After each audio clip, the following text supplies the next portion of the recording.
Two distinctive divisions, modifieds in 1948, and France's new concept of racing, strictly stock cars, in 1949. France believed that racing new stock cars off the showroom floor would give spectators vehicles they could readily identify with and help build his fan base. On June 19th, 1949, on a rough three-quarter-mile dirt track in Charlotte, North Carolina, the first NASCAR strictly stock car race was held before a larger than anticipated crowd. The strict NASCAR rules were put to the test immediately. Glenn Dunaway of Gastonia, North Carolina, was originally given the checkered flag as a winner of the event, only to be disqualified for illegal springs following NASCAR post-race inspection, giving the victory to Jim Roper of Great Bend, Kansas. Dunaway's car owner, Hubert Westmoreland, protested the decision, filing a lawsuit of $10,000 in damages against NASCAR. Judge John J. Hayes threw the case out of his Greensboro court, reinforcing France's authority to make and enforce rules, effectively making Bill France the czar of stock car racing. The work the organizing committee performed 18 months earlier at the Streamline Hotel was already making its mark in the annals of motorsports history. I think he wanted a record of it, and in fact, one of the times of the picture being taken, the photographer didn't have anyone to hold a flash bulb, and I held it, and naturally I wasn't in that picture, and that wasn't the smartest thing I ever did.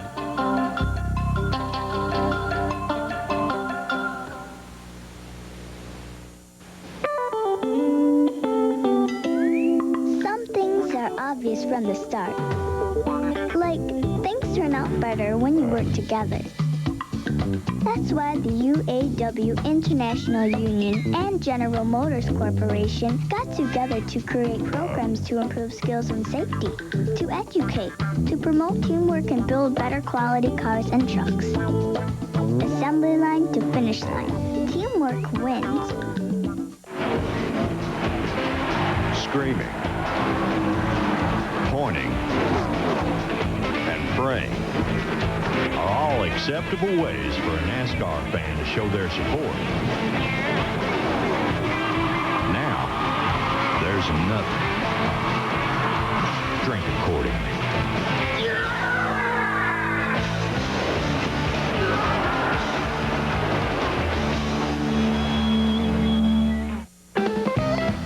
Back in Daytona, the original beach course had been abandoned due to overcrowding, and a new 4-mile course was created utilizing the beach as well as Florida Highway A1A in the Ponce Inlet area. City officials were concerned about the unwieldy nature of the events and listed their concerns: pedestrian safety, brush fires caused by carelessly tossed cigarettes, and driver safety. For crowd control, France came up with an ingenious way to make sure the ticket sellers weren't bypassed. There was 2 miles of palmetto bushes, and you couldn't fence it in. So in order to keep people out and trying to sneak in, he posted signs about every 200 feet along and said, "Danger, snakes in this area."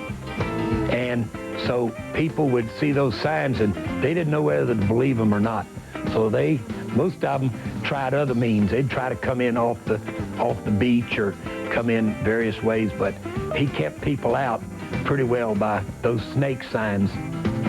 The competition on the beach was legendary, with the challenge of competing on the combination of sand and asphalt undaunting to the early heroes of the sport. I was going down that beach running 140 miles an hour, and I started hitting seagulls. Man, they hit the windshield, and the feathers and the guts would stick to the windshield and covered my windshield. Looked in the mirror, and honest to goodness, it looked like it was snowing at Daytona Beach, and I couldn't do nothing because here's 40 and 50 cars chasing me down into the north turn. And the only thing was to do after going through the north turn, in low gear, I could reach out with a rag and try to get some of these feathers off, and they would dry, in the wind. But the next lap, the second lap going down that same beach, I think every seagull was out over the ocean. They were cleared out. Can you imagine a seagull sitting there? Here comes a big white monster, 140 miles an hour. Ooh, it's awesome.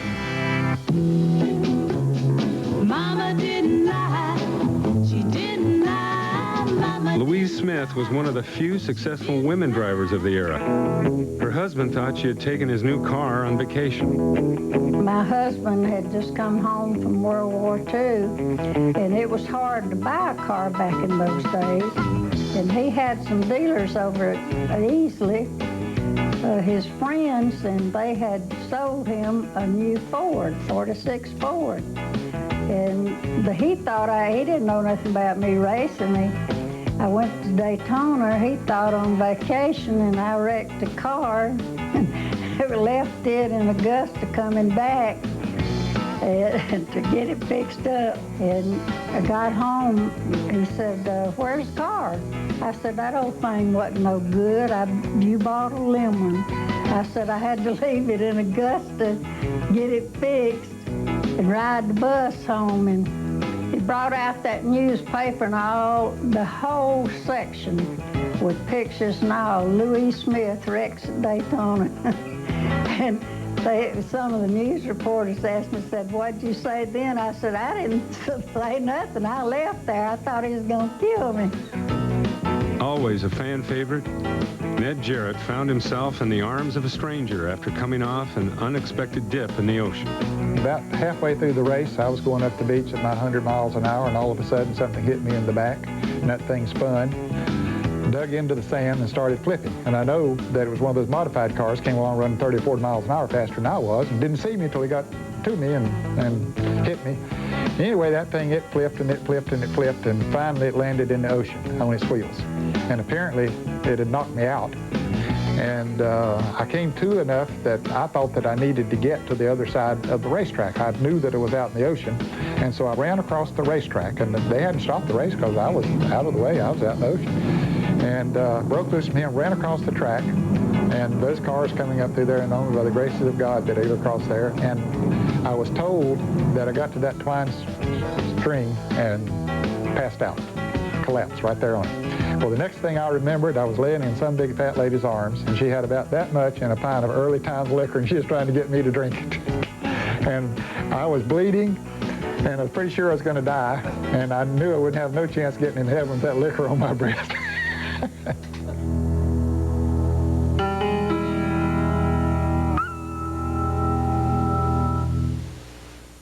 So instead of winning the series, they now go to a pivotal Game 7. Rich? If you're a person who's really into sports, you'll really be into new ESPN, the magazine. Don't you want to give us some scores? Are we still on the air? Issue after issue. What is going on here? This is weird. Hey, you'll be involved like no sports magazine ever involved you before. Hello?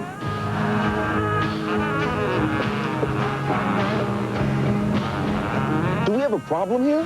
ESPN, the magazine, is big, bigger in size, bigger with news, pictures, player profiles, inside information, and amazing access to places you've never been before. Hey, what's up?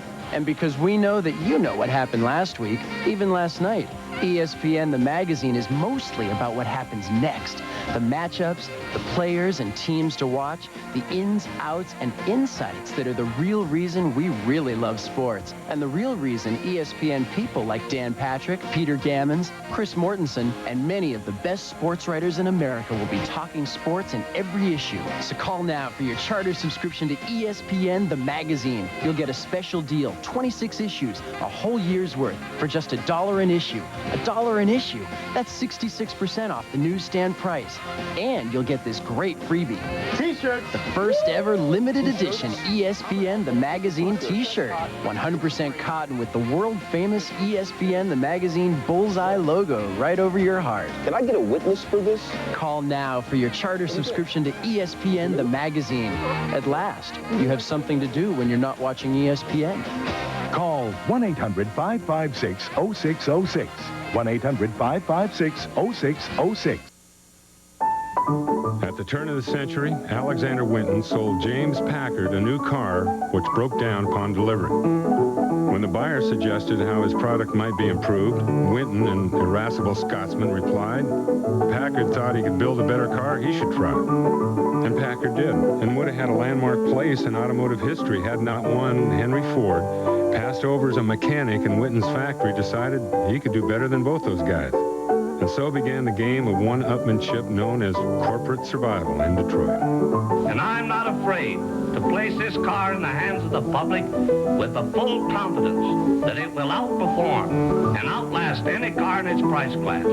It's got that good old Dodge dependability, plus everything that the public want today. Fred, you're proud of this car, aren't you? You're damn right I am. In the early 1950s, NASCAR was a southern phenomenon and strictly stock to the letter of the NASCAR rulebook. 1950 national champion Bill Rexford raced with masking tape across the front of his Oldsmobile so he could sell it later as a used car. I remember I was scoring Bob Flock one year, and the car had been lettered with chalk. Well, there was a rain delay, and it was the only car out there that had nothing on it. So it was easy to find because there was no lettering, no numbering, no nothing on it. One car that certainly wasn't hard to find was a fabulous Hudson Hornet of Marshall Teague. Well, his brother designed that name, the fabulous Hudson Hornet. Yeah, Tommy was a sign painter, and he thought up that name there. So it's just for this particular automobile. That's how you identify the big green car out there.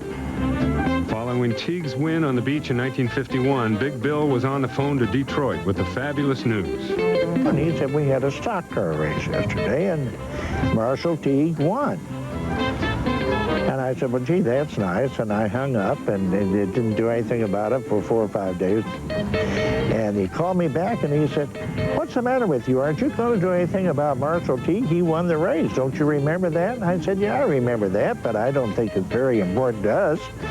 We don't build race cars. We build automobiles. And he said, well, it's a damn good one, and you better get busy. France's call to Detroit did the trick, and Teague was invited to a meeting with Hudson officials. The doors to factory-backed racing were opening wider. Stock car racing is recognized as the greatest public proving ground in the world. It is a contest that brings together cars that can be bought from any dealer, not highly specialized racing creations that are useful for no other purpose. Hudson's success in stock car competition was not achieved because they were the fastest cars entered, but because of their fast acceleration and safe cornering qualities. Bill France moved quickly. It was time to stage a race in Detroit's backyard with the Motor City 250 at the Michigan State Fairgrounds. Tommy Thompson was the winner, but perhaps NASCAR had the biggest win. It was the first look at Southern-style stock car racing in the heart of the Motor City. That racetrack had held for many years Indianapolis car races. So that was Bill France's real imperialistic move out of the Southeast. That was the first big step towards establishing NASCAR as a national sanctioning body. Throughout the 50-year history of NASCAR, the pride of the marquee has been the connection between the cars driven by fans to the track with the cars that compete on the track. From the fabulous Hudson Hornet of Teague and Herb Thomas, to the classic 57 Chevy of Fireball Roberts, to the 60s Ford domination of Lorenzen and Holman Moody, to the sensational 67 season that made Richard Petty the king and made the Plymouth Hemi a household word with the greatest season in NASCAR history. Junior Johnson and Cale Yarborough brought back the glory to GM with consecutive championships in the 70s, while David Pearson and the Wood brothers made their number 21 Mercury the most dominating car in superspeedway history. And Dale Earnhardt continues to bring pride to the Chevrolet bow tie with the Monte Carlo's incredible success. The partnership with NASCAR in Detroit has flourished since that fateful follow-up phone call from France to Tom Rhodes.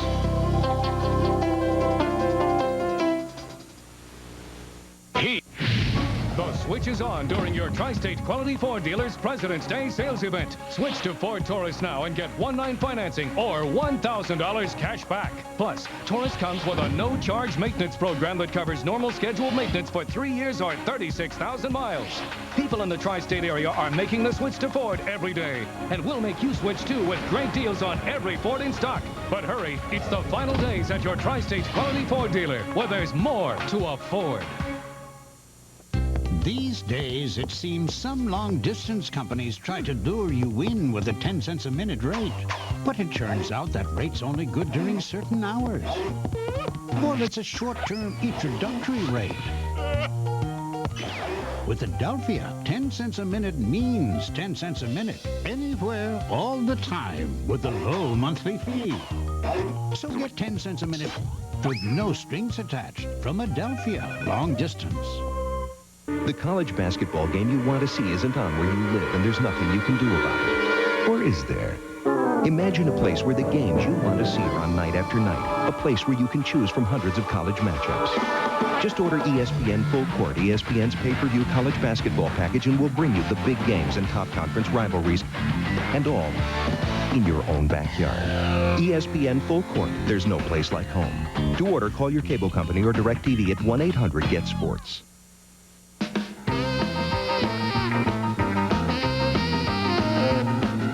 In the mid-1950s, it seemed there was truly a chicken in every pot and a car in every garage or carport.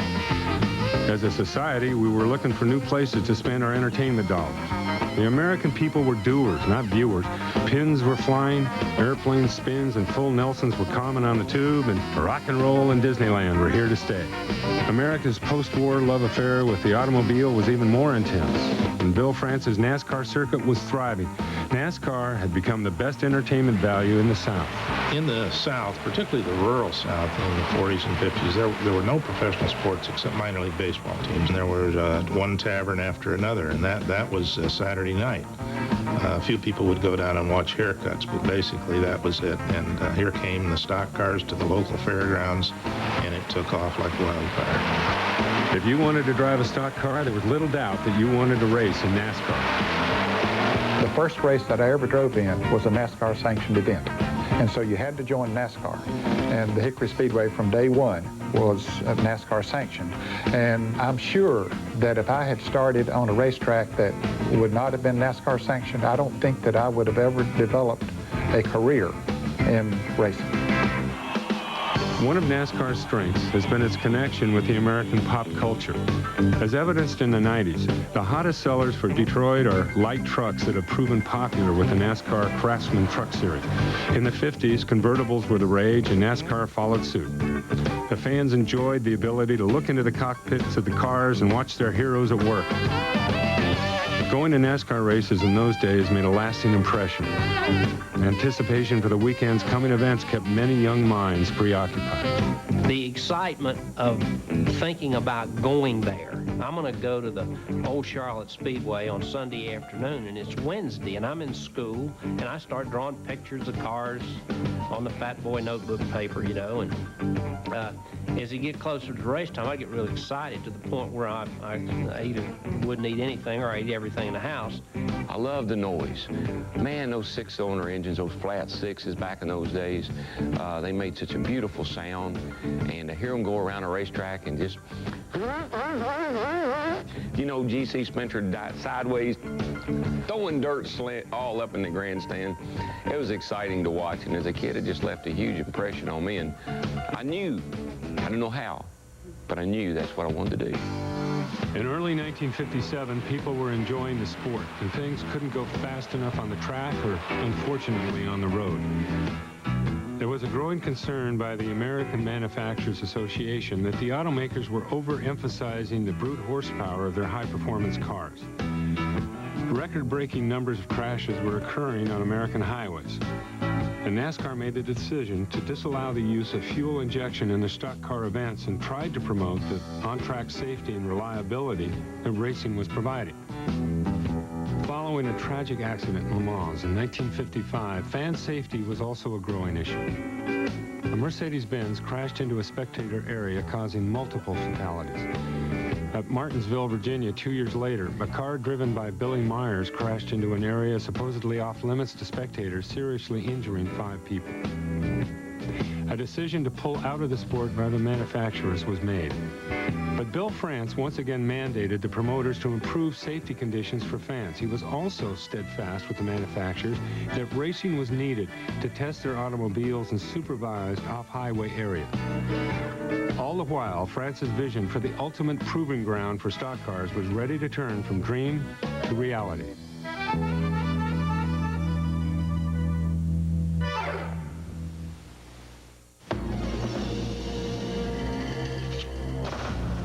Now there's a tire that can survive even this. The Goodyear Eagle F1 Run Flat. Even with no air pressure, Goodyear Run Flat technology lets you drive up to 50 miles at 55 miles per hour to safety, so you won't get stuck with a flat. Serious technology, freedom from worry. Eagle F1 Run Flat. Serious freedom. Only from Goodyear. Goodyear, Goodyear. Here it comes from Daytona Beach, Talladega, Rockingham, Charlotte, Atlanta. From the most famous team in auto racing, the 76 brand and NASCAR have been bottled up in one smooth-running motor oil. Over 1,000 NASCAR victories. When you win this many races, the rewards gotta be big. Ask for 76 NASCAR high-performance motor oil.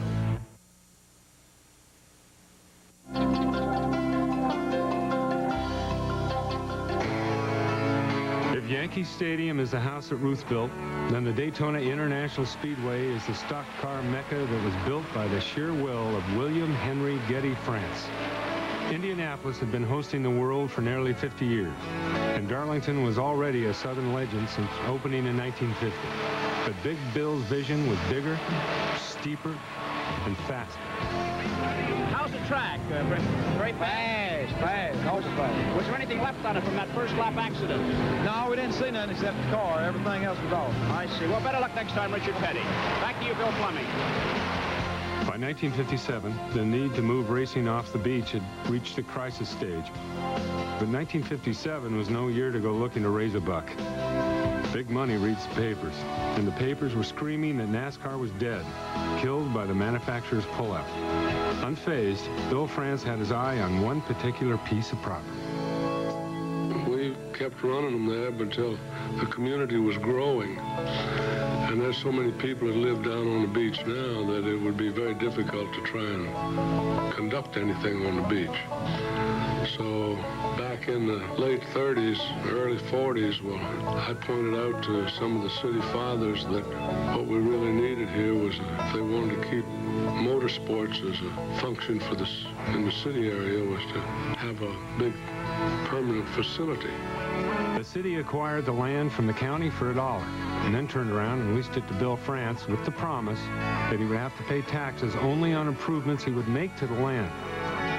Popular legend is that Big Bill copied the design for the track from a Lazy Susan at a banquet table, but the inspiration for the new superspeedway was more deeply rooted than that. Everything he knew went into its design. He took the idea of its high banks from the board tracks of his youth, flattening their parabolic turns to allow passing. He put a bend in the front straightaway inspired by his days as a promoter. No fan sitting at either end of the main stretch would have to lean in front of another one to see the cars. And he had a particular length in mind, 2.5 miles. I believe the day was thrown out of the Indianapolis Speedway by Harry McQuinn was the genesis of the Daytona International Speedway. The rivalry between NASCAR and the AA was flaming at that point. And when Harry McQuinn, a former driver who was the chief steward of the Indianapolis 500, found out that Bill France was in the garage area, he sent a couple of guards to escort him out of the garage area. And now, there is no more AAA. And the Daytona International Speedway is the cradle of American stock car racing. Without financing in place, work began in earnest. No job was too big or too small for the France family to undertake personally. I was living in North Carolina at the time, and I came down when we started construction in December. Went 7 days a week till the track was ready. I did a little bit of everything. Picked up roots that were left there, you know, that you had to go by and rake up before you didn't want them buried in the soil and have them rot. I sold tickets. I did everything. We all did. It took everybody to get this together. Dr. Monaco, who was a Speedway physician, told me that he would like to have a Protestant minister and a Catholic priest to stay in the little care center in the Speedway during races. And then I told him I'd be glad to, and I met him out there, and he introduced me to Bill Jr., who was digging the ditches in the Speedway for all the restrooms. And he said, well, since you're going to do this, how about having a prayer?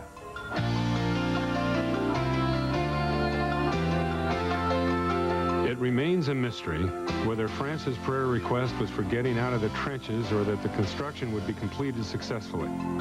300,000 shares of stock were sold at $1 a share, raising enough money to build a conventional track, but not enough to build Bill France's dream.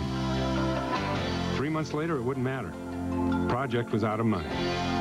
So France flew to Dallas to meet with oil millionaire Clint Murchison. The commitment for the loan and the personal loan from a fellow named Howard Slider, who worked for the Murchison family in Dallas. Howard came in with his personal check for $20,000, and that was coming up that Friday was going to be the last payroll. Bill Sr. was completely out of money, and then the Murchisons agreed for one of their insurance companies to extend the $600,000 loan, and that put them over the edge. It was that close, though. 1958, I was in Daytona. Over where Lake Lloyd is now was the old Broomstraw field. And they'd built an old wooden platform. And Bill France got up on the platform and says, ladies and gentlemen, I just want you to know where you're now standing. Next year, Daytona International Speedway, the cars will run them. And everybody looked at it and said, you got to be out of your mind. No way in the world they figured it could be done in a year. And God bless him, he built it in a year.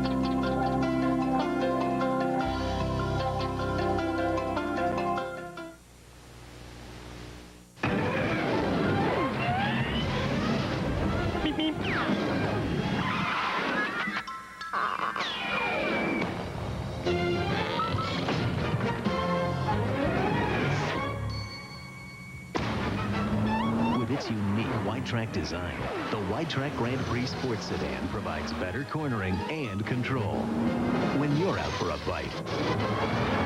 The Wide Track Grand Prix by Pontiac. Wider is better. Frank, I'm thinking about moving to another swamp. No, really? I'm just not comfortable living in a swamp where assassination attempts are taking place. Every loon with a vendetta, every snake with a sinus headache frightens me. Snap out of it, Louis. Everybody knows it was you. Oh, Frank, I had no motive. I love Budweiser, and I love the frogs. Oh, yeah, you're good buddies. I forgot. Excuse me, if you would remember last summer, I invited them to that barbecue. Yeah, well, Louis, you wanted to cook them at that barbecue. But at least I invited them. Oh. You wouldn't have invited them at all. Next up, the seniors tee it up in Sarasota. Chi-Chi, Trevino, and 97 Rookie of the Year Gil Morgan square off in the final leg of the Tour's Florida Swing. The American Express Invitational. Coverage continues tomorrow at 5:30 on ESPN.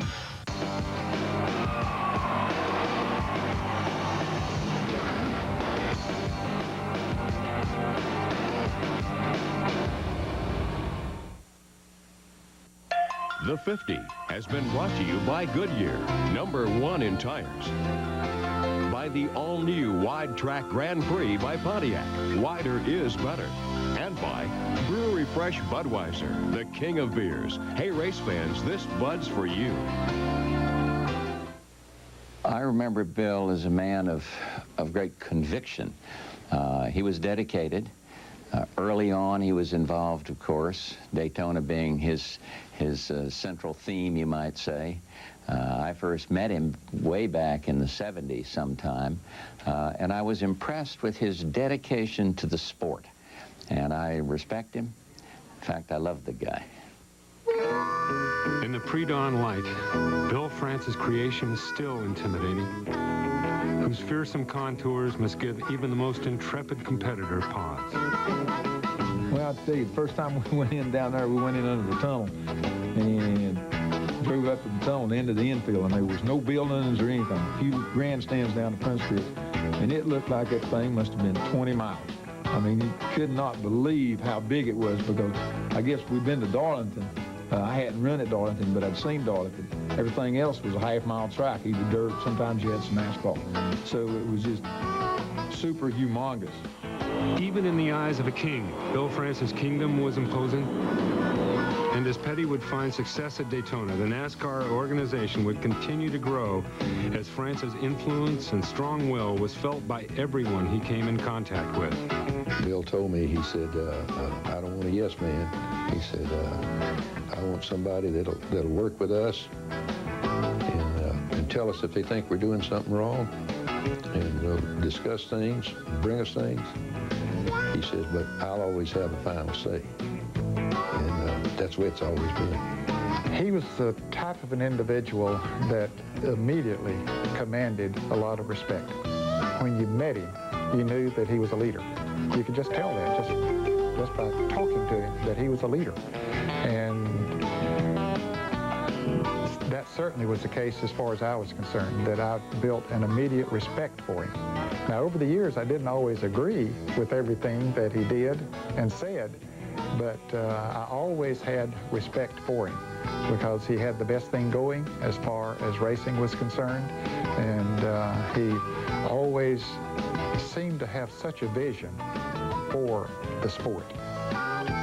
And his vision didn't stop with the construction of Daytona. He still had another track to build that was even bigger. As we approached Talladega, the old airport, he said, look down there. And he pointed down, and all I saw was a runway and pine trees, and he described the speedway in detail. And I looked at it, and that was the difference. He saw a speedway, and I saw pine trees.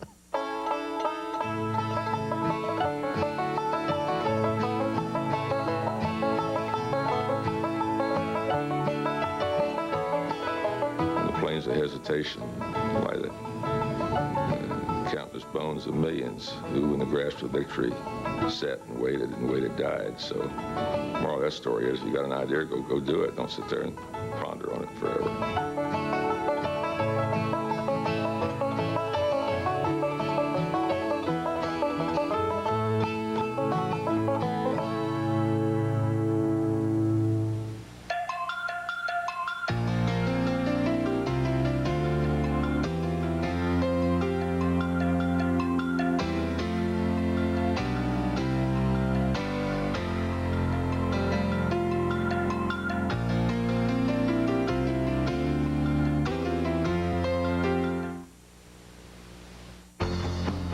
They are friendship's canyons, citadels to brave men, suburbs built of cement, and Winnebagos.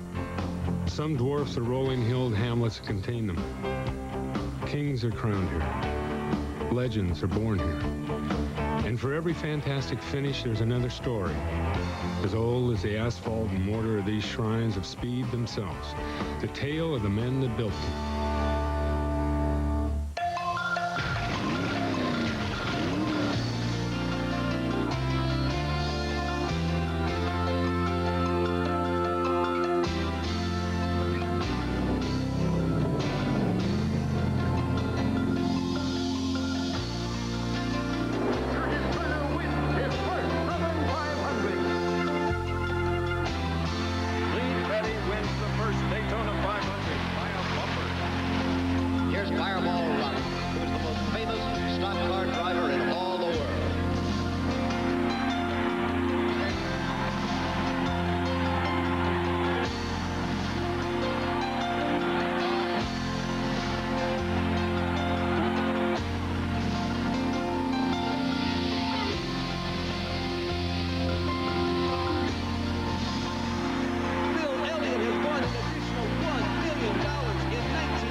February 1959, and the beaches of Daytona were filled with northern snowbirds. But this year, there would be one less activity on the hard-packed sands. 11 years of NASCAR racing on the beach had gone out with the tide. Only the consistent pounding of the surf remained.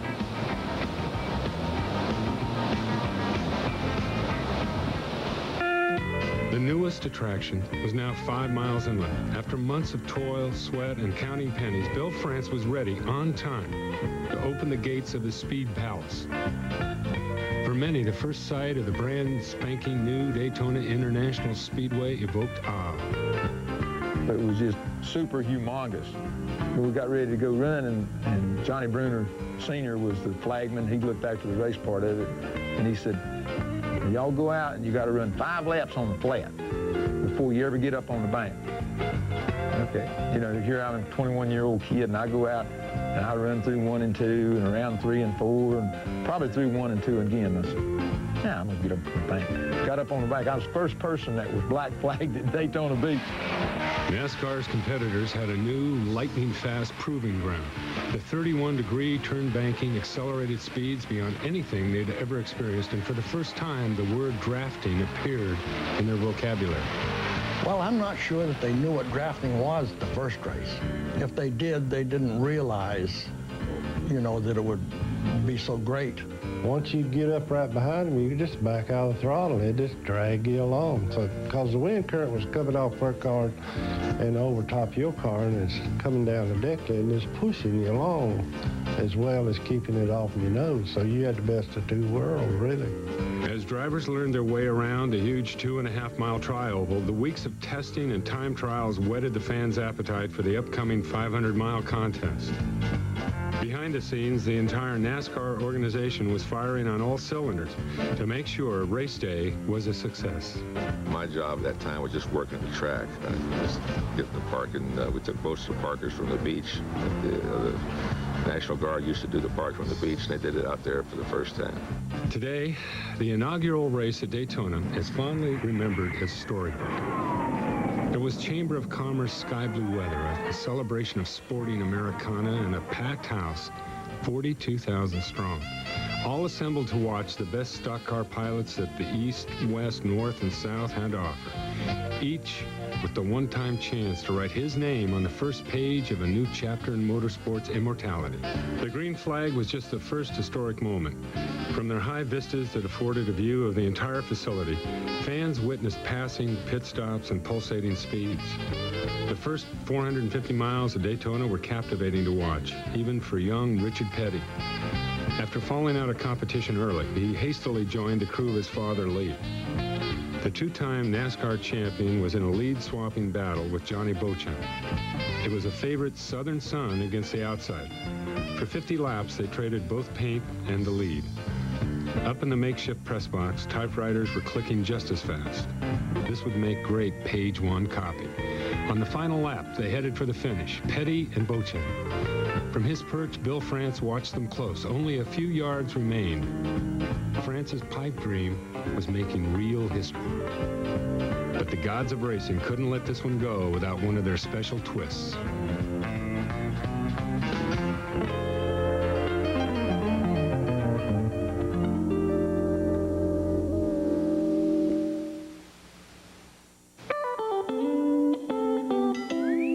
Some things are obvious from the start. Like, things turn out better when you work together.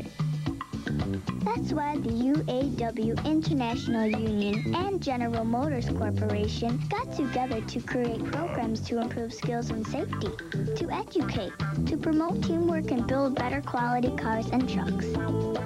Assembly line to finish line. Teamwork wins. Finally, after 49 years, you now have a soft drink that not only refreshes your thirst, it refreshes your sport. Drink accordingly.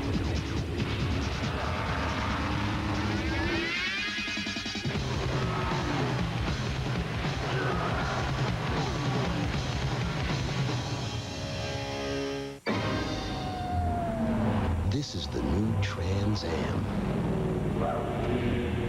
And it's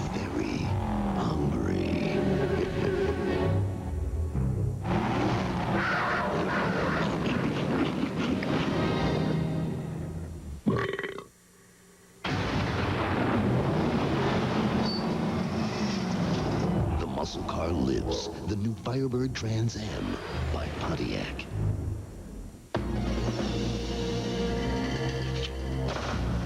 Now there's a tire that can survive even this. The Goodyear Eagle F1 Run Flat. Even with no air pressure, Goodyear Run Flat technology lets you drive up to 50 miles at 55 miles per hour to safety, so you won't get stuck with a flat. Serious technology, freedom from worry. Eagle F1 Run Flat. Serious freedom. Only from Goodyear. Goodyear, Goodyear. The 50 is brought to you by Goodyear, #1 in tires, and by the all-new Wide Track Grand Prix by Pontiac. Wider is better.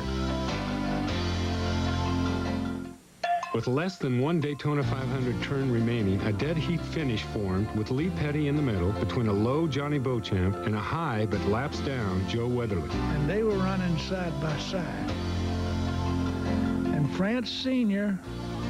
was standing in the gate and says, I'll make this call. And he called Beauchamp the winner. The idea of a photo finish after 500 miles of racing caught everyone off guard. No one had thought to place a camera at the line. All 12 journalists polled by Daytona Beach News Journal sports editor Benny Kahn thought Petty won. Petty thought Petty won. Rumors began to circulate that Bill France had picked the wrong winner intentionally. The cow that was the Daytona 500 was milked for the better part of a week by Bill France. Bill had a flair for publicity, and he milked it to the utmost, and I don't blame him. We were looking for footage. We got a lot of footage, but if the angle comes, if it's the wrong angle or is off just a little bit, then it looks like maybe a different car won than really did. Well, he was smart in one way because he was trying to get Ford involved in racing, and he figured if Ford won, then they were liable to come back in racing. But he got lucky because we got to be on the pages of the newspaper and stuff for 3 or 4 days there of arguing about it. So really he come out on top, and we did too. Let's see if he can do it. He's going to do it. Jeff Gordon wins the California 500. The blueprint for a modern stock car facility will always be Daytona. And now approaching the end of the 20th century, Bill France's vision looms large as a NASCAR building boom is underway. I remember standing over on Merrill Avenue on the overpass with Roger Penske in July of '94. And he says, this is where we're going to build this speedway. And I said, boy, we got to have vision. France's foresight in design and construction is still the foundation on which these modern multi-purpose complexes are built. Architects are charged with the mammoth task of creating not only a competitive circle of asphalt, but one ringed with the most luxurious suites to house corporate America's high-powered CEOs. We need the great arenas to keep pace with the NFL and the NBA. We need places like California and Texas Motor Speedway and Las Vegas. I mean, all these new venues. And it all started with Daytona. I mean, that was such a vision right there. And for somebody to have that type of vision to do that and to see it be as successful as it has been, it doesn't surprise me at all that the whole sport has gotten to where it is. But, you know, every sport needs a Super Bowl, and ours is Daytona. There's no doubt that the biggest win in my career has been the Daytona 500. You know, you can win championships, you can win a lot of races, but until you win the Daytona 500, your career really isn't complete.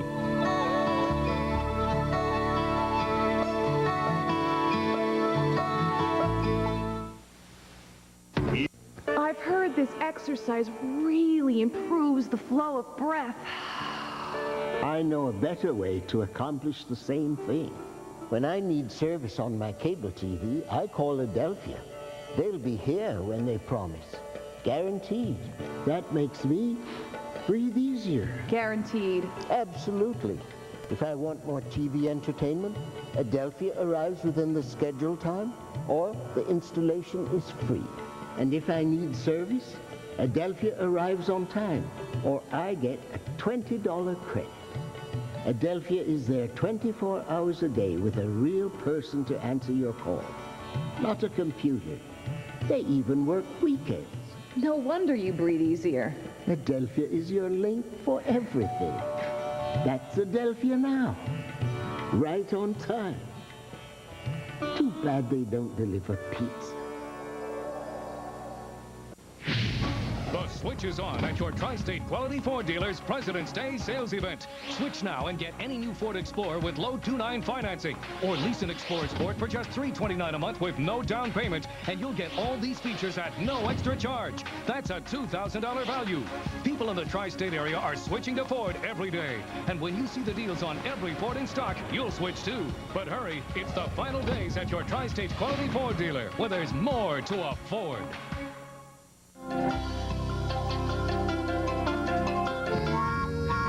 Well, the cars are forming on the track for the Southern 500. Many of the old-timers are on the ground. Before the race, Jackie Stewart asked many of today's favorites what they were doing on the day of the very first Southern 500. I was running around in the pits just watching everybody go. I was 12 years old at that particular time. I was about 9 years old, Jackie, and I was back in the mountains of North Carolina picking corn, I guess. My mother was probably changing my diapers about the first time this race was run. Well, I was in the infield down, I had a babysitter at that time, down in the far end down there. My dad was racing in the race. Daytona was not the first of its kind. That distinction belonged to a South Carolina track, one whose design was also inspired by Indianapolis, and one whose most notable landmark was the imposing guardrail that wrapped around turns 3 and 4 of the original layout. Centrifugal force pinned many cars up against it, and no one could complete a race without scraping alongside it for the better part of the afternoon. For many young men, Labor Day brought the Southern 500 via the radio airwaves, and along with it, a dream that they, too, would one day wear the Darlington stripe. I guess the first time I heard about it was just listening to the races, you know, on the radio. And, of course, I'd be out under a shade tree or something working on an old car and hear them talking about, like, running Darlington. The Darlington stripe, rubbing the guardrail to get around it, running about 130 miles an hour or something like that. And I said, boy, them boys are crazy doing something like that, you know, rubbing a wall, running that fast.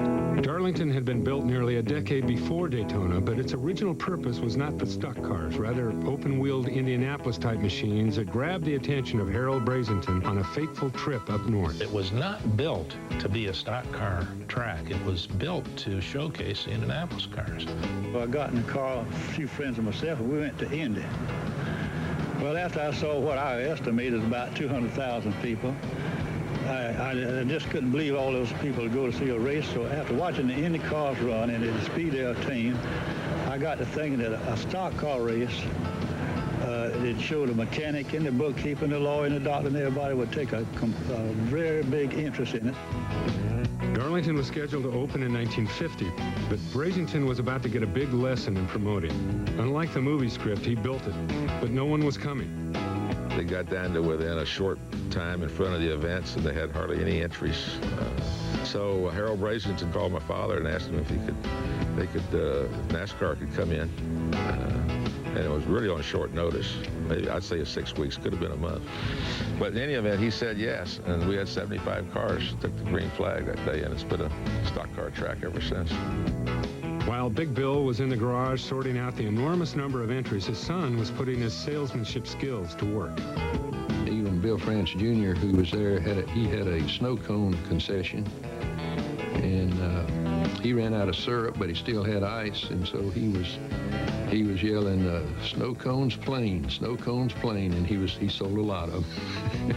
I qualified and started 75 cars in that very first race, 3 abreast.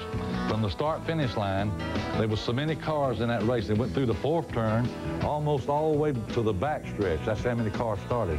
And when they dropped that flag on that first lap, it looked like about 2,000 New York taxi cabs trying to go on that first turn to be in, first. But we run on the inside of the track, and man, it was like running on sandpaper. I blowed 22 tires in the first Darlington Southern 500, but I think Johnny Mance was driving the little light Plymouth, had truck tires on it, and he finally stayed out there long enough. I think 5 or 6 hours that race lasted, the first one, and Johnny Mance won that first race. The The first Southern 500 was actually a co-sanctioned race by NASCAR and the CSRA, an open-wheeled racing organization. Brazington did not give up on his vision to see open-wheeled cars compete at his track. In 1952, the raceway hosted the first NASCAR open-wheel speedway division race, which was won by Buck Baker. The division was short-lived, lasting less than 2 seasons, as was Darlington's flirtation with open-wheel racing. With the first Southern 500, the era of the superspeedway had begun for NASCAR, and with it, the attention of the national media.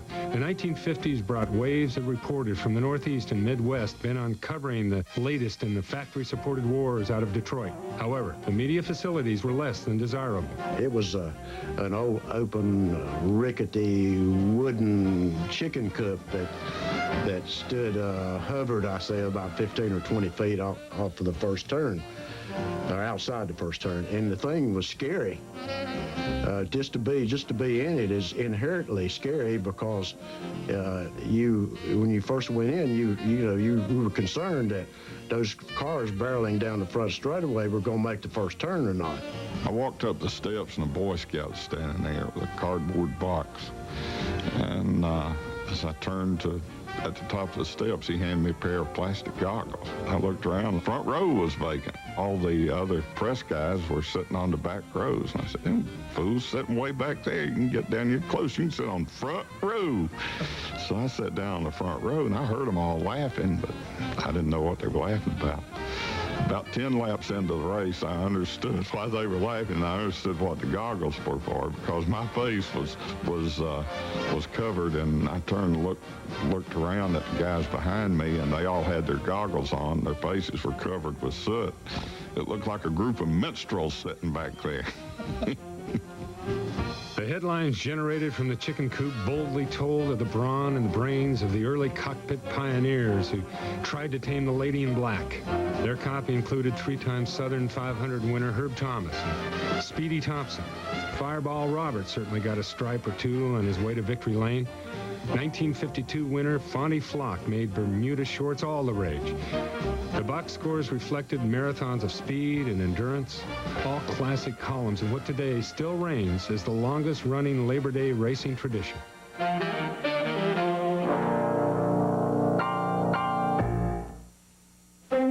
Making friends is our business was a motto that my grandfather created back in the 1950s when he came up with the slogan.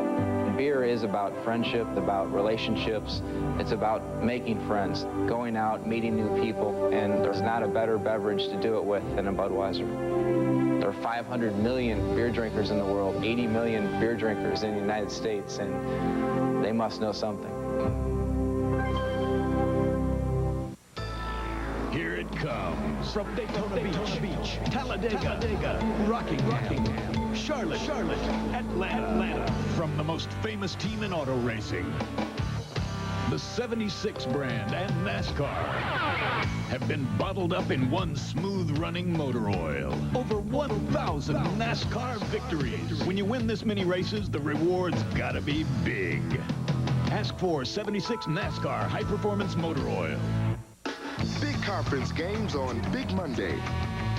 First at 7:30, Providence hopes to harness the Huskies' 1-2 punch of Khalid El-Amin and Richard Hamilton. At 9:30, the Sooners look to corral Ray LaFrance in Lawrence. At midnight, Tyrone Nesby, Michael Doliak, a battle under the boards. Providence, UConn at 7:30, Oklahoma, Kansas at 9:30, UNLV, Utah at midnight. Big Monday presented by Bud Light, only on ESPN. Nobody could drive a race car like Curtis Turner. The best driver that we ever had was Curtis Turner. Curtis Turner would lose a car on a dirt track more times than you can count, and it never wreck. Nobody lived life like Curtis Turner. I was in the airplane with Curtis Turner one time, and I'm looking out the window, and the prop stops. And I yell, scream. I said, whoa, the motor just died. He'd shut the motor off, I didn't know that. He's playing games. So then he tilts the airplane, and he opens the door, and he's trying to shove me out of it. And nobody took chances like Curtis Turner. He lived walking that high wire. and without a net. That was Curtis.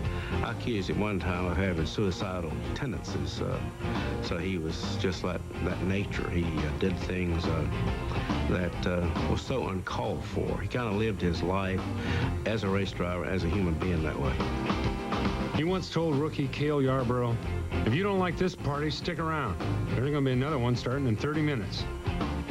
Curtis Turner was a man with a foot in two worlds. There was Curtis Turner, the racer, an icon at the end of the first era of stock car racing. And then there was Curtis, the entrepreneur. He had been approached by promoter Bruton Smith to lend his name to a massive project, the building of a new super speedway in Charlotte, North Carolina. But the problem set in as the first shovel of dirt turned. Between the first and second turn in the infield, there was a sort of a rock mountain that was 40 feet above the track. But down on the north end of it, between the third and fourth turn, was a 60-foot hole. I remember that getting it finished involved opening an excavation school in the infield, where they figured they'd kill two birds with one stone by teaching people how to blow up rocks and take them out of there and get paid for doing that. I thought to myself, I said, gee whiz, these guys, he is taking on a real mountain out there, because they didn't have any money. I mean, they were selling stock out of the trunk of their cars for $1 a share. And it just, it was a formidable challenge, and the fact that it was built was pretty amazing. As the day for the first race approached, Bill France and company arrived at a track that, in spite of crews working 24 hours a day, was not finished. Guardrails at some areas had been put up just a day before, but that was way ahead of the track's surface, which would be finished the morning of qualifying. During practice, the track began to break up. Chunks of asphalt were flying as fast as the driver's mouth. In an ironic twist, the racers summoned the help of some unlikely allies in an effort to get the race postponed. Jack Smith was one of the star drivers then. He coaxed me into getting into his race car on the right side where there was no seat, and I was squatting down there holding on to the roll bars, and he wanted to show me how bumpy the track was and how rough it was, and he scared the life out of me. Morning of the race, my headline in the Spartanburg Herald was the World 600 with a question mark, and the story was prediction that the race would not reach the halfway point. And I arrived at the racetrack, and walking up the wooden steps of a hastily built press box, looked up, and there's this giant of a man standing in the doorway, blocking it. It was Bill France. I looked up at him, and he had my newspaper with a headline on it. And he says, "Foster, we're going to run 600 miles here. And when this race is over, you're going to eat this newspaper." France was right. They went the distance, but the race was not a competitive success. Tennessean Joe Lee Johnson won by 4 laps. The track was already $500,000 in debt and would not be able to satisfy its creditors' demands. The board of directors wanted Turner out, but Curtis had already embarked on a course to keep Charlotte under his control. It was a plan that would shake NASCAR to its foundation and would lead to the night Bill France came to the track armed with more than his determination.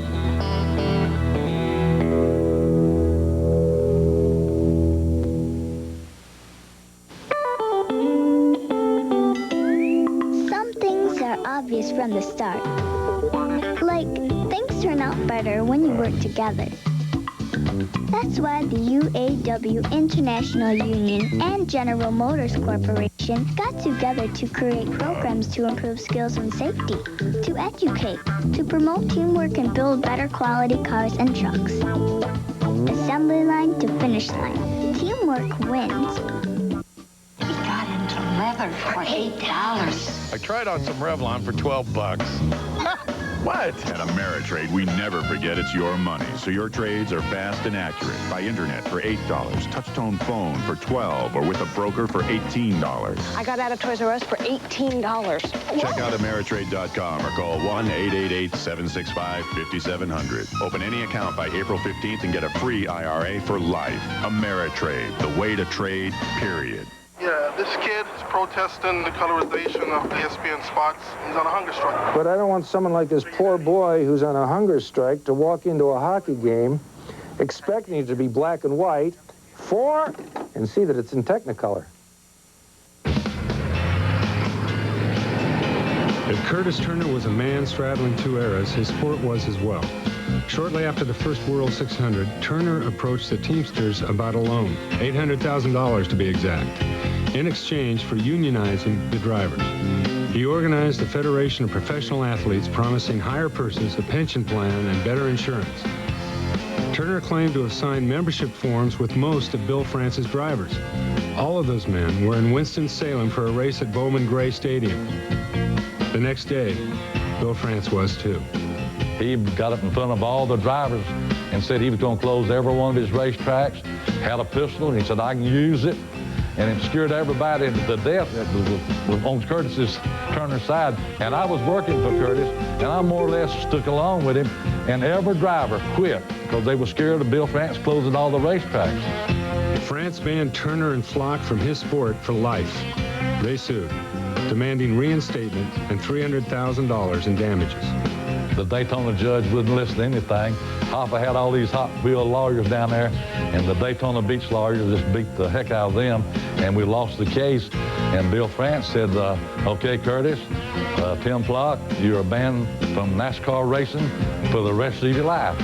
Legally, the Teamsters could not organize a company in which they had a financial interest. Case closed. Union busted. And a few years later, France's resolve softened. One day, Bill called me in his office down Daytona, and he said, Jim, come back here. And he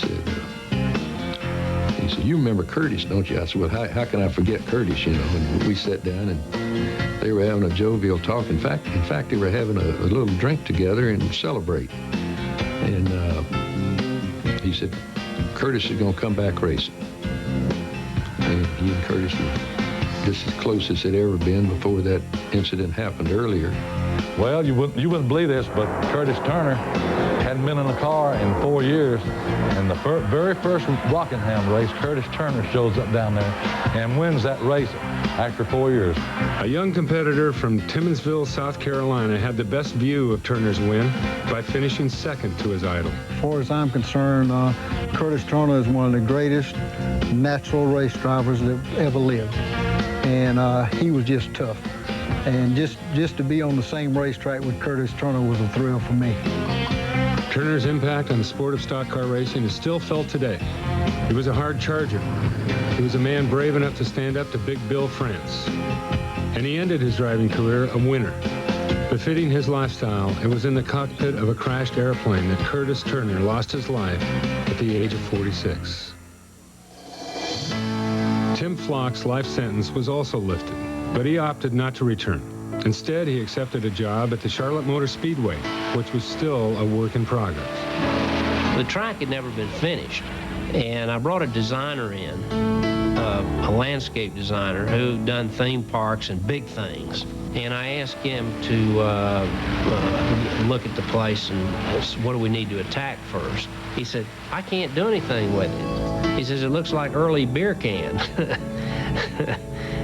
The Charlotte Motor Speedway has evolved from early beer can to vintage wine. At the Revolutionary Speedway Club, perched high atop the front stretch, patrons are served 5-star meals on fine china. Fans and sponsors and the media are treated as very important customers. We were the first that added an elevator, and everybody thought, wow, an elevator at Speedway. So just all those things. And of course, when I decided to build the condos, my idea was it's just a great extension of a tailgate party, really. 4 decades later, Jim Foster's question mark is now the Coca-Cola World 600. NASCAR's longest contest, occupying its own tradition-filled Memorial Weekend date. Smith's Racing Real Estate Holdings are a credit to the lessons earned at Charlotte. His Atlanta Motor Speedway has been remodeled to rival her North Carolina twin. Gone with the Wind is the original 1960 layout. The swapping of straightaways now generates lightning speeds witnessed by the largest crowds in any sporting event in the state of Georgia. Not content with just super speedways, Smith purchased the Bristol Racing Bull Ring from Larry Carrier in 1996. In 1979, a capacity crowd would barely tip the scales at 15,000.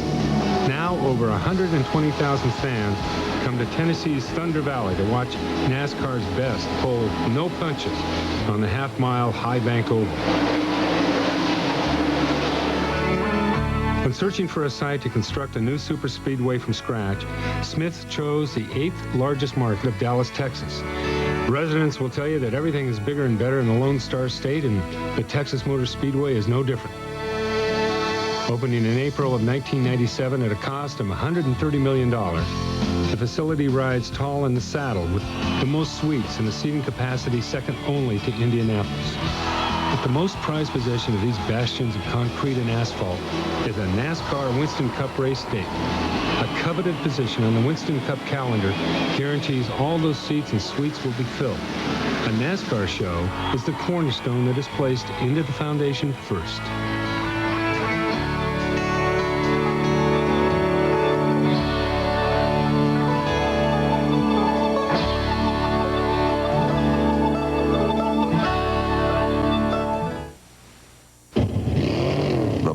The official fuel of NASCAR is coming to a new gas station near you. 76 gasoline. Now available to juice up your car at participating Circle K's.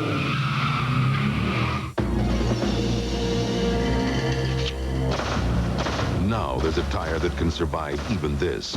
The Goodyear Eagle F1 Run Flat. Even with no air pressure, Goodyear Run Flat technology lets you drive up to 50 miles at 55 miles per hour to safety, so you won't get stuck with a flat. Serious technology, freedom from worry. Eagle F1 Run Flat. Serious freedom. Only from Goodyear. Goodyear, Goodyear. Beep, beep.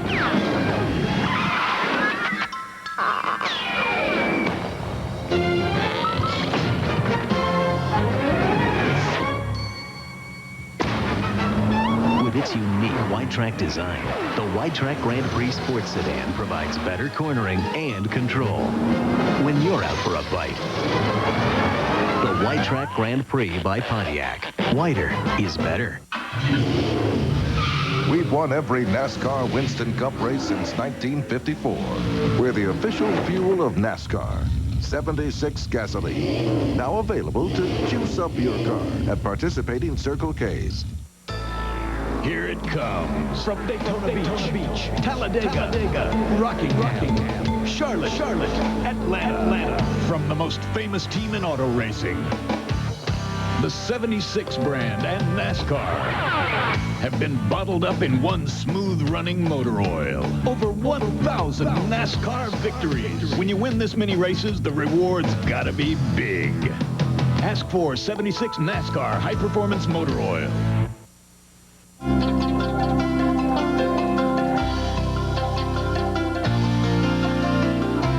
While the new tracks in Texas and California are grand examples of NASCAR's future, there are still some shining lights from the past that continue to glow. From the foundation of the sport, short track racing has been the essence of stock car racing. Through the first 250 races in NASCAR's stock car history, all but 20 were competed on dirt tracks, primarily in the South. Building the track specifically for auto racing in the late 40s was a huge risk, but there were some pioneers that were willing to take the challenge. Joe Littlejohn, Enoch Staley, Paul Sawyer, Clay Earl, and the guys like that is what really made what we got today, because they had a foresight enough to go out and on a limb and gamble and put their money up and go for a broke type situation, and that's basically how I think it made it to where it's at today.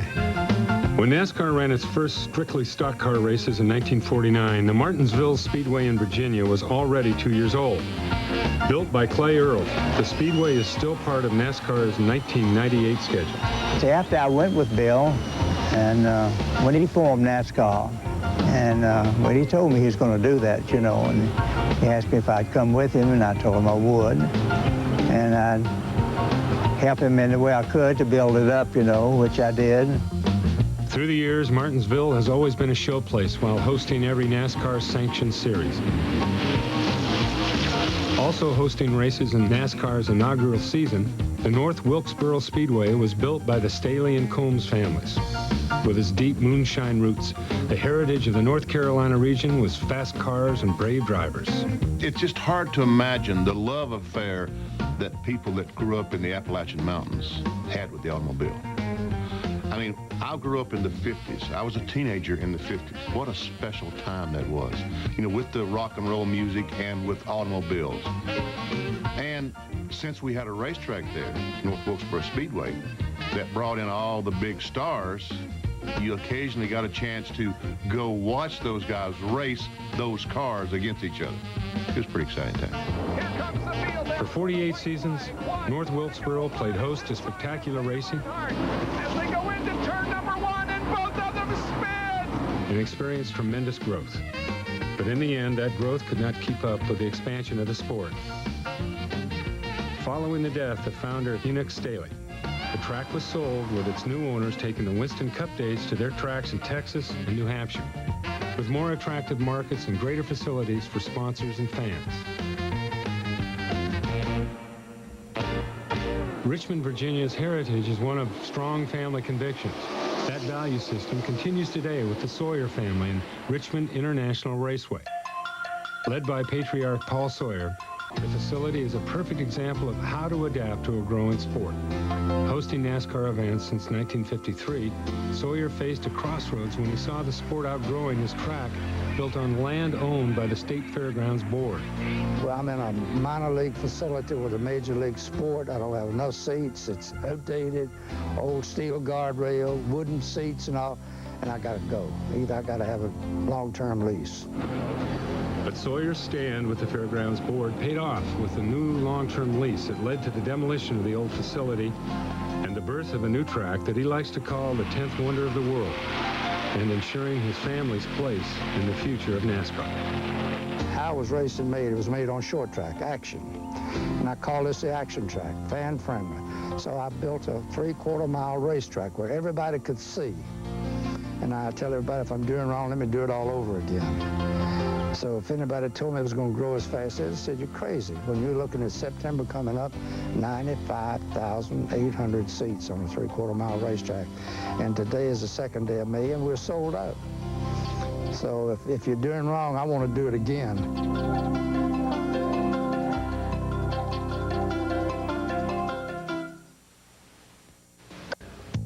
Our first night out without the baby. Deb's more nervous than the first time we ever went out.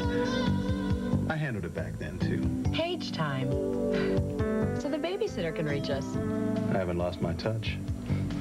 Paging service from Page Time. A little more freedom, a lot more peace of mind. Available for under $9 a month plus pager purchase. To get yours, call 800-870-2220. Nobody does diamonds like the diamond den. Nobody does jewelry like the diamond den. The selection and the price will bring you out again and again. Nobody does diamond jewelry like the diamond den. Nobody does diamond jewelry like the diamond den. Take the shot. If you've got the look, take the shot. Attention college basketball fanatics. Here's tomorrow's ACC matchup. C.C. Harrison leads a Wolfpack attack on Chapel Hill, where the inside-outside tandem of Jamison and Williams will be ready for the Carolina rivalry. NC State, North Carolina, tomorrow at 4, only on ESPN2. Welcome to the Naismith House.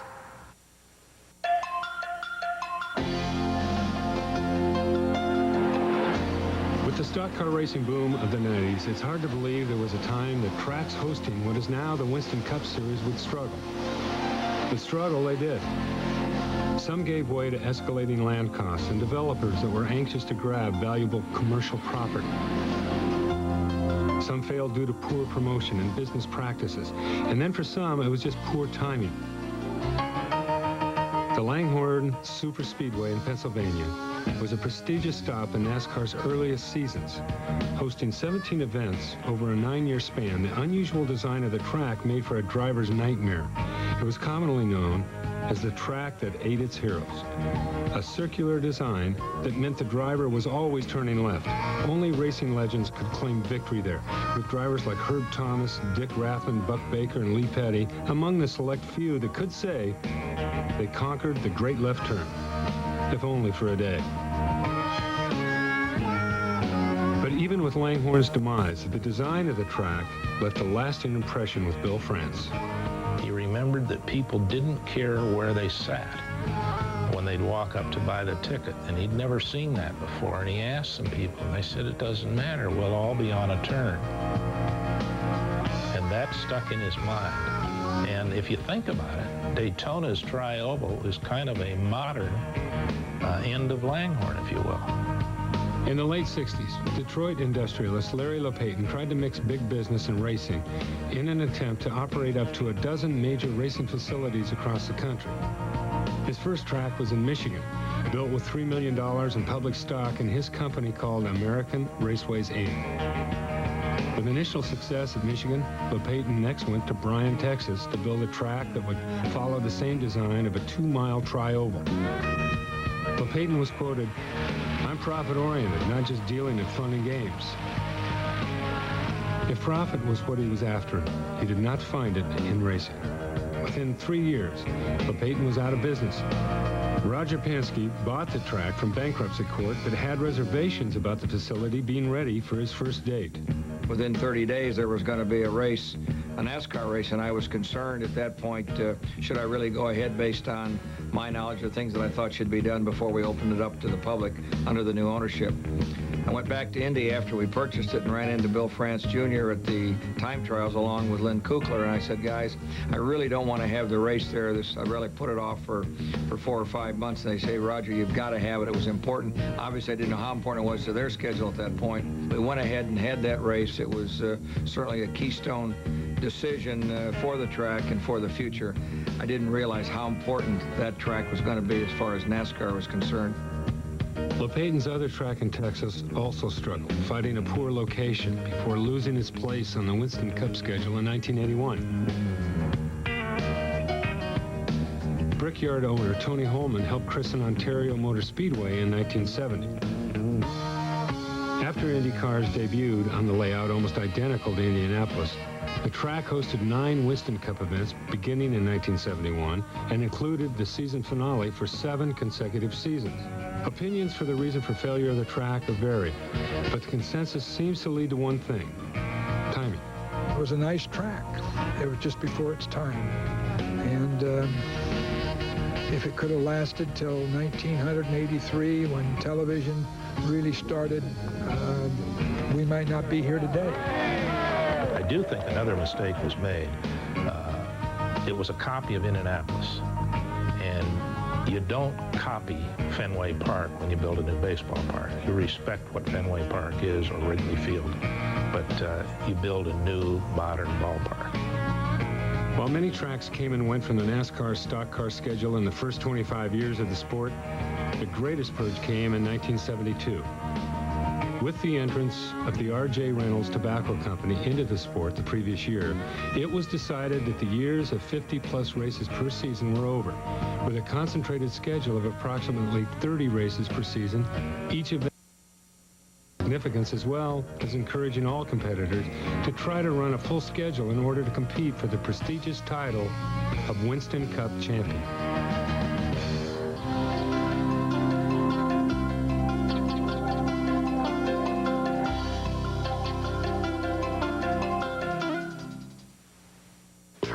I'm thinking about moving to another swamp. No, really? I'm just not comfortable living in a swamp where assassination attempts are taking place. Every loon with a vendetta, every snake with a sinus headache frightens me. Snap out of it, Louis. Everybody knows it was you. Oh, Frank, I had no motive. I love Budweiser, and I love the frogs. Oh, yeah, you're good buddies. I forgot. Excuse me, if you would remember last summer, I invited them to that barbecue. Yeah, well, Louis, you wanted to cook them at that barbecue. But at least I invited them. Oh. You wouldn't have invited them at all. Some things are obvious from the start. Like, things turn out better when you work together. That's why the UAW International Union and General Motors Corporation got together to create programs to improve skills and safety, to educate, to promote teamwork and build better quality cars and trucks. Assembly line to finish line. Teamwork wins. So Rick, why ESPN News? Why ESPN News? Why do I have the screw from Dan Marino's knee brace? I mean, why do I have the cigar stub from Red Auerbach's victory celebration in 1981? I mean, why is your guy, your cameraman, wearing Niners colors when I made it abundantly clear before we started that this side of the room is NFC, that side is AFC? Yeah, Ted, just do what he says. Come on, guys, use your heads. Think. Rangers and the Senators.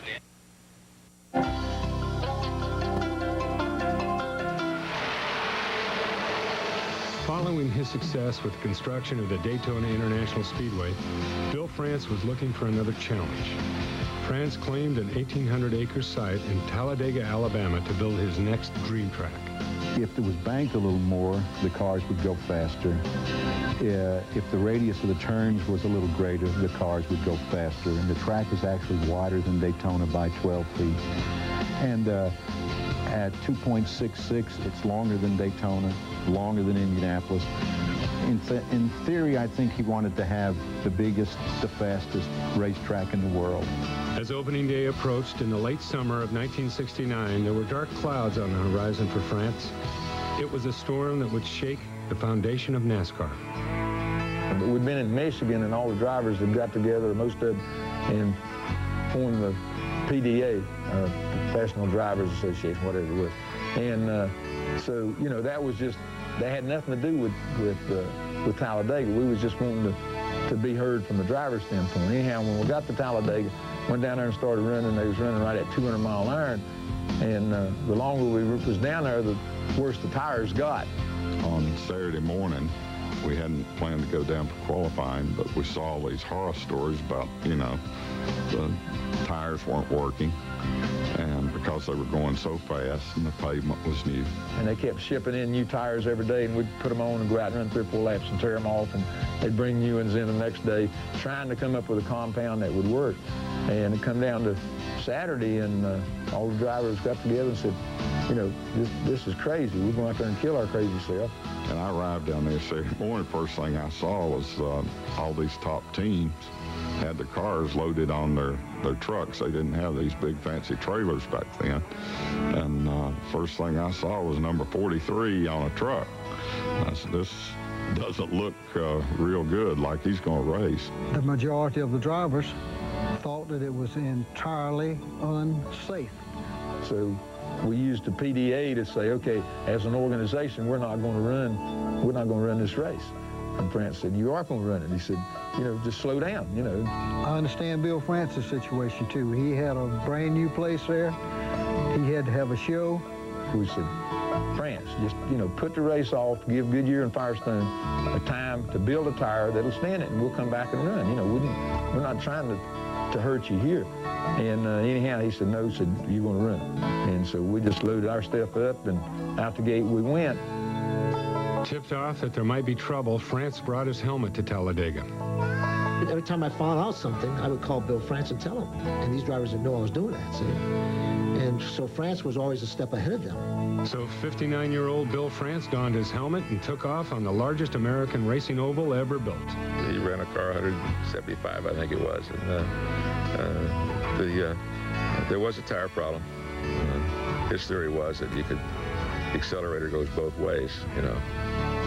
Despite France's exhibition, the drivers still had safety concerns, and the decision was made for most to pull out of the event. He was a block of granite. I saw that right quick. He said there was going to be a race, and there was. I mean, they waived most of the rules in NASCAR to get a field. He surprised everyone by making the announcement that he welcomed there to Talladega. He called it the track of the future. And he says, I appreciate you coming to the race today. You're going to see a good race. And he said, but hold on to your stubs. He said, your stub will be honored for a race at any race at Daytona or any race at Talladega in the future. And the crowd just gave a tremendous roar. You know, when you look back on all of that, the best thing that ever happened to Talladega, and France got lucky again, and we got lucky, was that for the next 3 or 4 weeks, all you could hear was Talladega. So he got that free publicity that if we went down there and run that race, he'd have got publicity on Monday. On Tuesday, nobody would have known about Talladega. Just 1 year later, France looked on as Buddy Baker broke the stock car 200-mile-an-hour barrier at Talladega. It was now the world's fastest oval. In 1987, Bill Elliott set a NASCAR qualifying speed mark of 212.809 miles an hour in a Ford Thunderbird. It is a record that still stands today. But with speed comes danger. That same weekend in 1987, Bobby Allison blew a tire that sent him spiraling in the catch fence at over 200 miles an hour. Bobby Allison with a horrible crash here on the front stretch. It has torn out a complete section of protective railing protecting the crowd from the racetrack, and he came very, very close to going into the stands. The car became airborne and went flying literally into that wall and catch fencing, but fortunately it did stay onto the racetrack. It was a crash that changed the course of history of superspeedway racing. NASCAR mandated a restrictor plate be placed on the engines to slow the cars down at Daytona and Talladega, keeping speeds below the 200-mile-per-hour mark. A rule implemented for the safety of drivers and spectators that fails to dampen the passion that is felt by everyone for Talladega. The images from the most intimidating venue only begin to tell a story of what the competition is really like. It's all that Bill France Sr. could have envisioned for his ever-growing sport.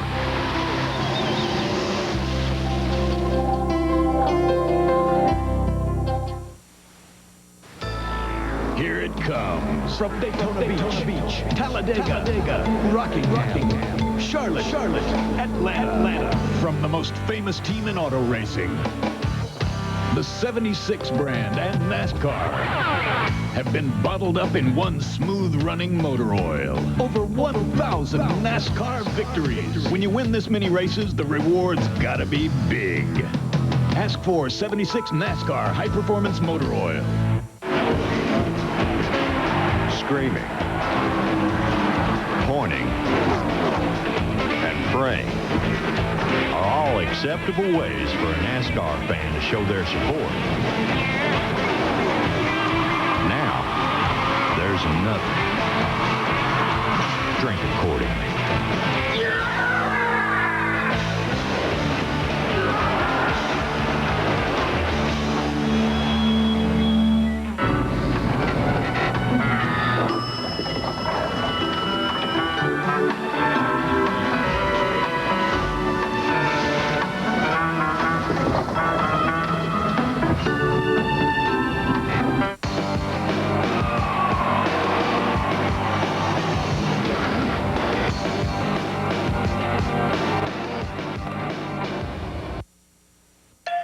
The 50 has been brought to you by Coca-Cola Classic.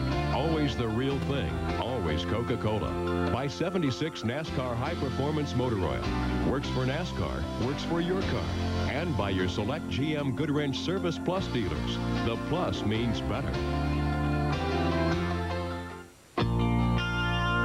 If Bill France was truly inspired to build his superspeedway at Daytona following his expulsion from the Indianapolis Motor Speedway, it is doubly ironic that the racing series he created would enjoy one of its milestone events when in 1994, NASCAR came calling with the first Brickyard 400. The first inkling that stock cars may be coming to the Indianapolis Motor Speedway came in 1991, when A.J. Foyt piloted his car around the world-famous oval while they're filming a commercial. Speedway president Tony George also took a turn at the wheel and found the match of stock cars in the Brickyard to be more than just a pipe dream. As negotiations between the Speedway and NASCAR continued, there were a few more parties that needed to be consulted. I was at Goodyear at the time, and Bill France called me one day and he says, how'd you like to do a tire test at Indianapolis? I said, well, I don't want to. Why would I do a tire test at Indianapolis?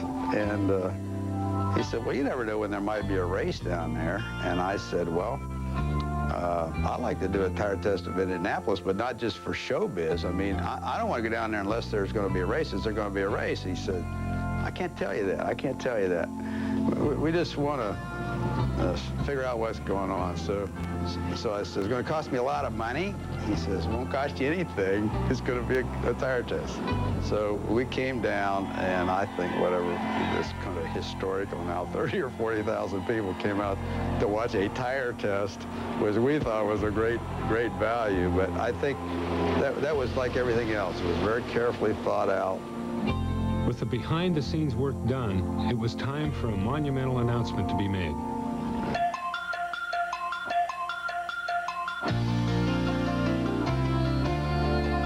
Yeah, you talk about breaking tradition. They're going to be doing it next summer. It's official. The good old boys will soon become the Indy boys. It is now official. The Winston Cup drivers will race at Indy. They'll do it next year. Officials have announced that there will be a NASCAR event run August 6th of 1994 in Indianapolis. It will be known as the Brickyard 400. The real big story today is NASCAR racing going to go to one of the most famous tracks in all the world, and it has a whole lot of people excited. There will be a NASCAR Winston Cup stock car event here at the Indianapolis Motor Speedway, August 4th, 5th, 6th, 1994. With the sellout in less than 10 days, the event was an incredible success. An enthusiastic crowd enjoyed perfect weather and a finish that had all of the elements of a Hoosier fairy tale. Jeff Gordon is about to write his name in the racing history books. Years from today, when 79 stock car races have been run here, we'll remember the name. Jeff Gordon, winner of the inaugural Brickyard 400. It was a feather in the cap, NASCAR, to run at what is arguably the world's most famous race course. No question about it.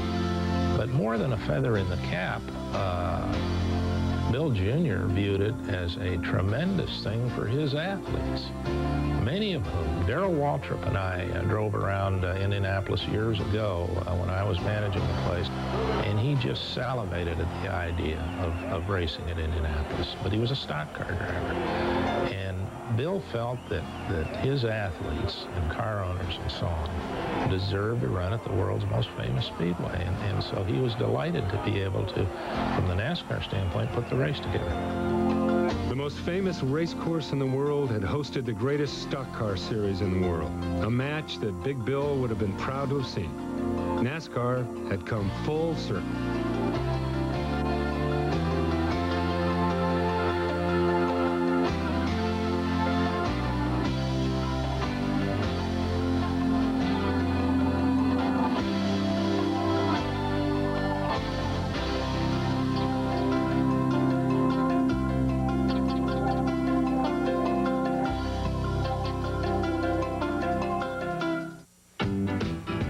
Are they prejudiced, these millions who love the racing game and the men who play it? Are they prejudiced, or are these really the most wonderful, crazy, and colorful characters in all of sport? And man, when they throw the flag, I'm going down the backstretch doing the race. Here's a monkey sitting in the passenger side, and you know it's real close because the driver's sitting on in the other cars. Here's a monkey grinning at them, and they'd almost run into the wall. And would you believe that monkey would laugh at them and cut up and wave at them? He run in 8 races with me, and NASCAR didn't say a word. And all the people in the grandstand, you know, that loved animals, they had to come down and see Jocko Flocko in the pits.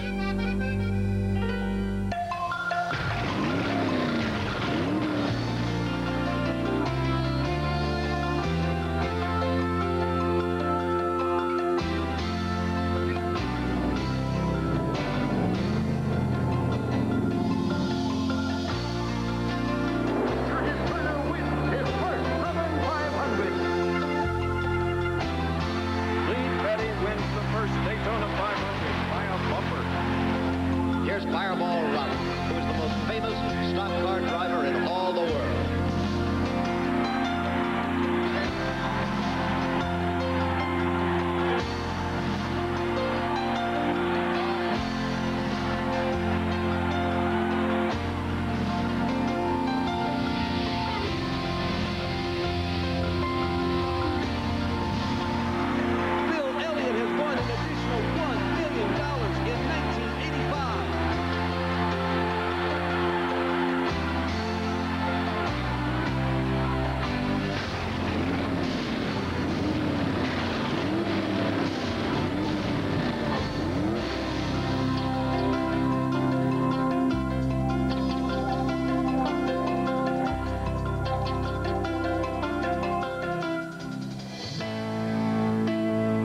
half a century now, NASCAR has been abundantly blessed with multi-dimensional stars such as Tim Flock, who once won 18 races in a single season. Behind the wheel, they are fascinating and lovable personalities.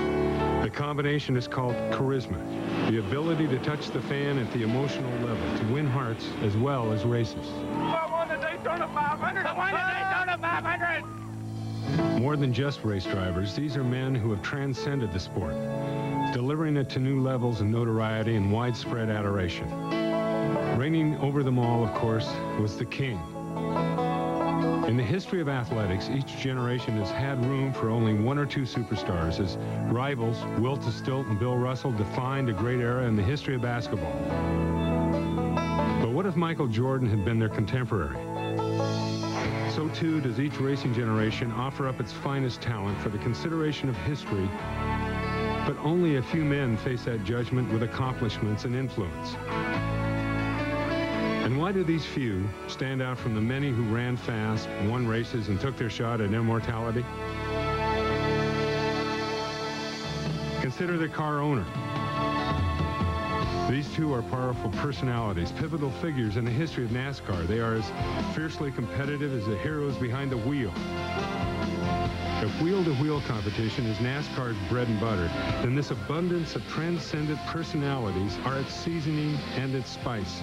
And this 50th anniversary celebration becomes an all-you-can-eat buffet of competitive spirit and colorful characters. I had an idea, you know, you get so dry throat and everything and that dust and all, and I thought that'd be a hell of a treat if you could have a thermos jug. We used to have one behind our seat with a douche bottle bag tube that would go up, and we had a nipple on it, and we'd get a drink every once in a while during the race, you know, and I filled mine full of beer, and I thought that'd be the treat. The damn thing looked like a washing machine after making about 10 laps.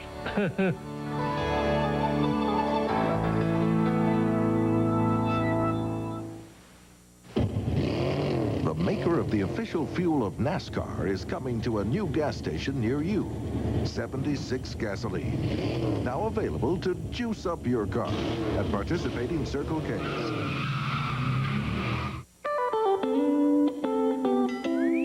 Some things are obvious from the start. Like, things turn out better when you work together.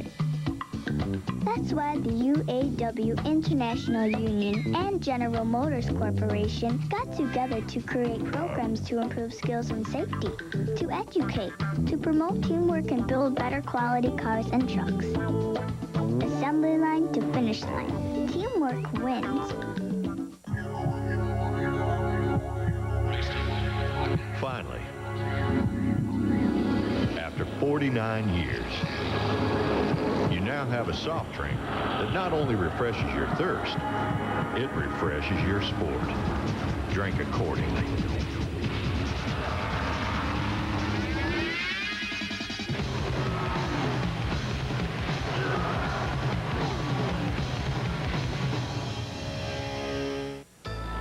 Here it comes from Daytona Beach, Talladega, Rockingham, Charlotte, Atlanta. From the most famous team in auto racing, the 76 brand and NASCAR have been bottled up in one smooth-running motor oil. Over 1,000 NASCAR victories. When you win this many races, the rewards gotta be big.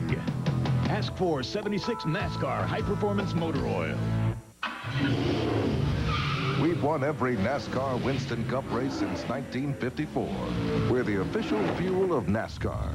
76 gasoline. Now available to juice up your car at participating Circle K's. The 50 is brought to you by your select GM Goodwrench Service Plus dealers. The plus means better. By Coca-Cola Classic. Always the real thing. Always Coca-Cola. And by 76 NASCAR High Performance Motor Oil. Works for NASCAR. Works for your car.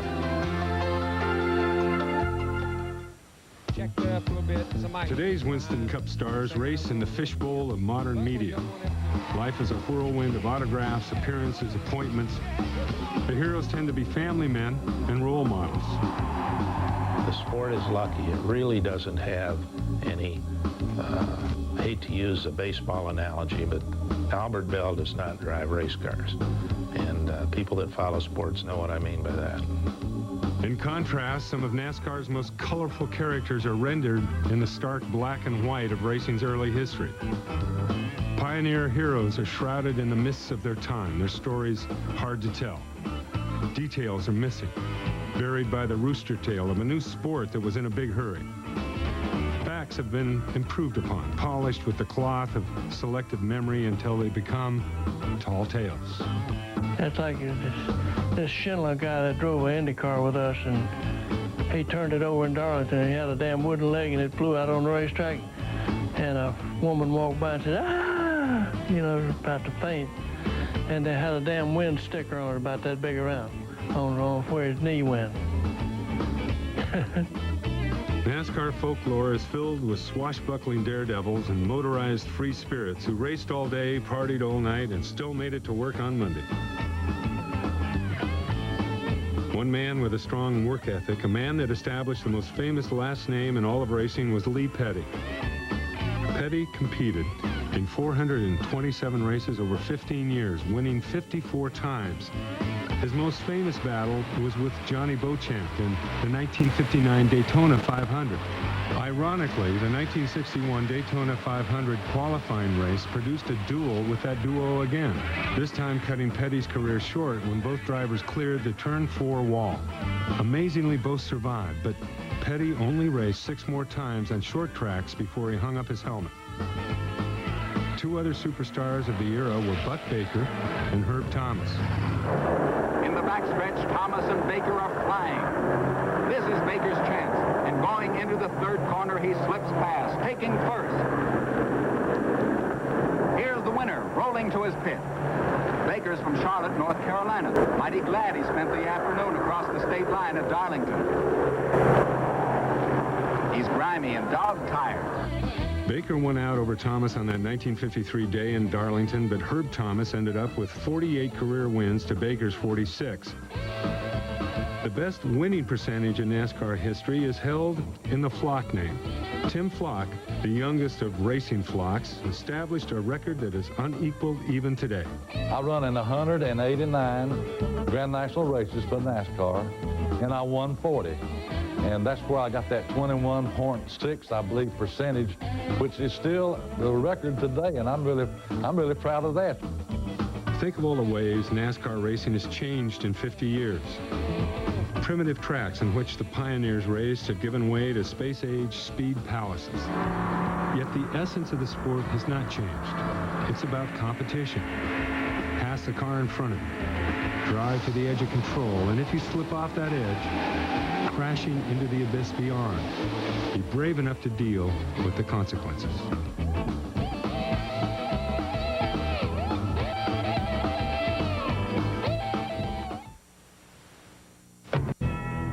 The sun rises. Records are shattered.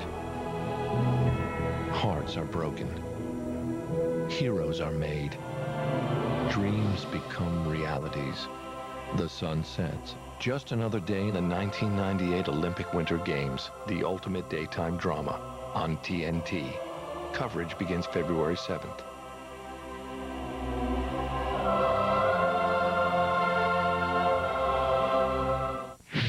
Switch is on during your Tri-State Quality Ford dealer's President's Day sales event. Make the switch to Ford Windstar now and get incredibly low 1.9% financing for 48 months or $1,500 cash back. Windstar's the only minivan that earned 5 stars, the government's highest safety rating, and it's got more than 40 standard safety features. People in the Tri-State area are switching to Ford every day, and we'll make you switch too with great deals on every Ford in stock. It's the final days at your Tri-State Quality Ford dealer, where there's more to afford. Morning, ESPN, 644, 6 license, 4644. ESPN. 6 feet 1. All world from the University of Hawaii, the titan of the keyboard, his highness of the highlight, Larry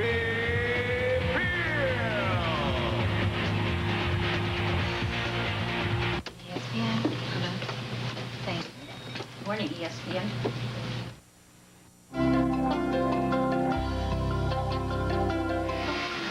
It is in the inescapable truths. Racing is dangerous. At the end of the day, the characters in this sport loom larger than life because they are brave enough to stare down death.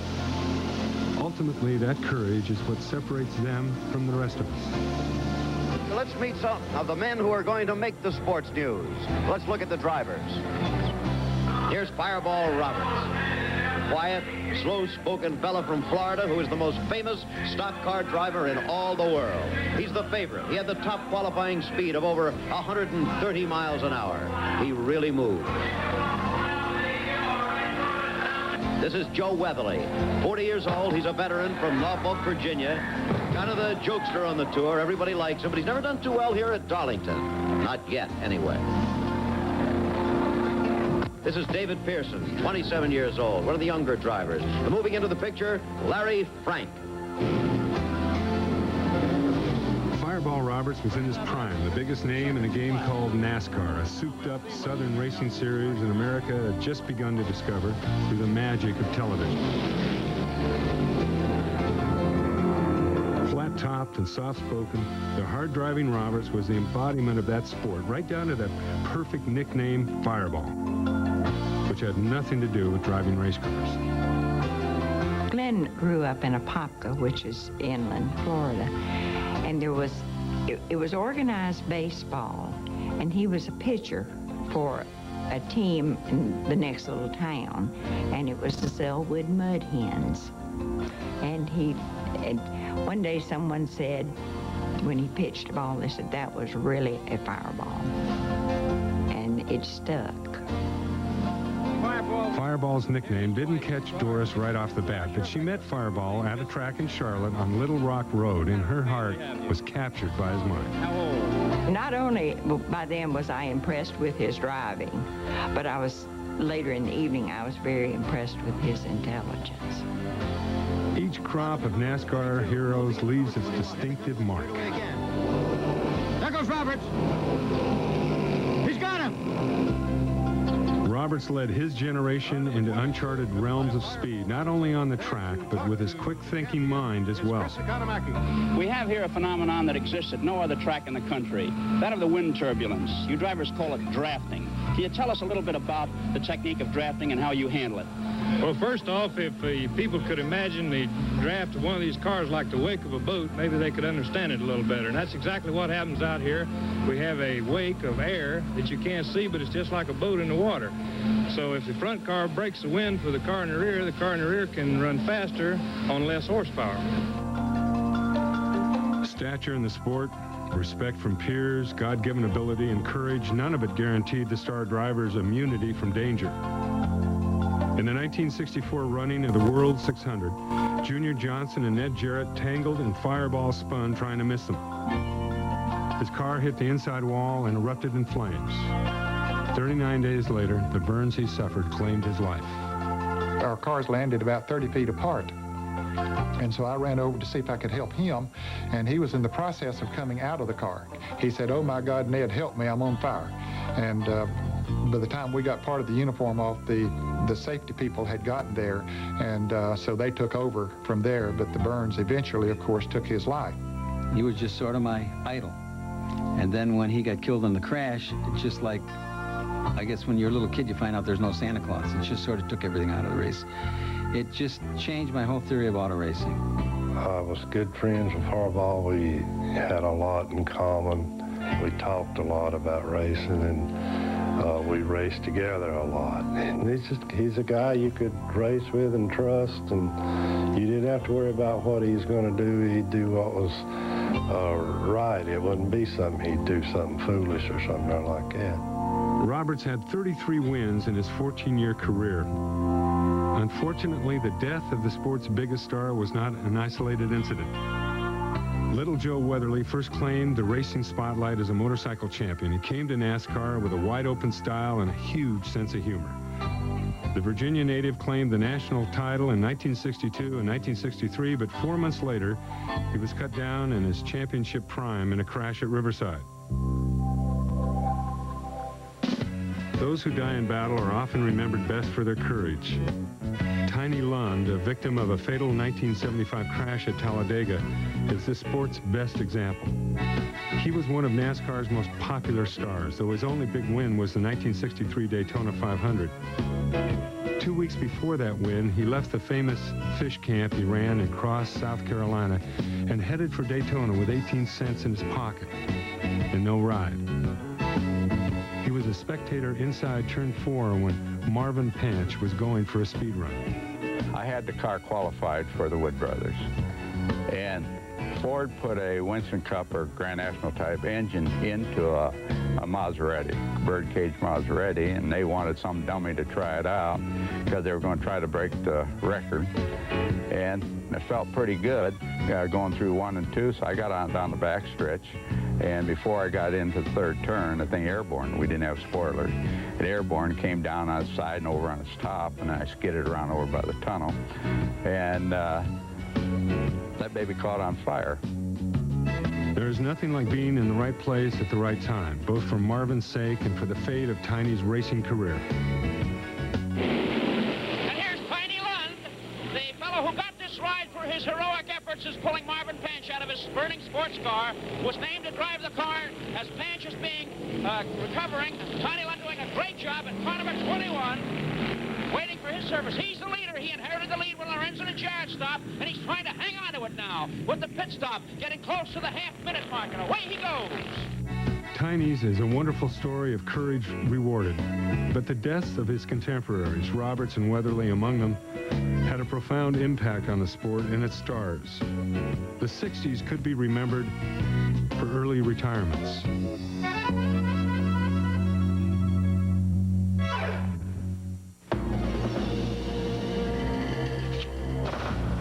Now there's a tire that can survive even this. The Goodyear Eagle F1 Run Flat. Even with no air pressure, Goodyear Run Flat technology lets you drive up to 50 miles at 55 miles per hour to safety, so you won't get stuck with a flat. Serious technology, freedom from worry. Eagle F1 Run Flat. Serious freedom. Only from Goodyear. Goodyear, Goodyear. This is the new Trans Am. And it's very hungry.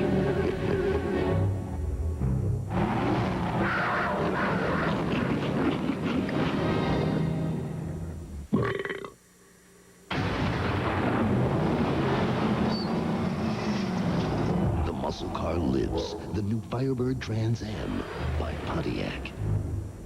Hi, my name is Rick, but everybody calls me The Rick. These are my sports figurines. Now, you know, a lot of people call these dolls. They're not dolls. They're sports figurines. And I just want to get that straight. Okay, they're not toys, and they're not dolls. They're figurines. Hey, Curtis. That's Curtis Martin. Patriots.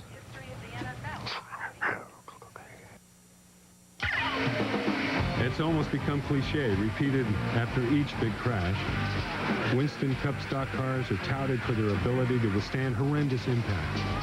Tough NASCAR standards for car construction are lauded as an example for the entire racing world. Time after time, the drivers walk away.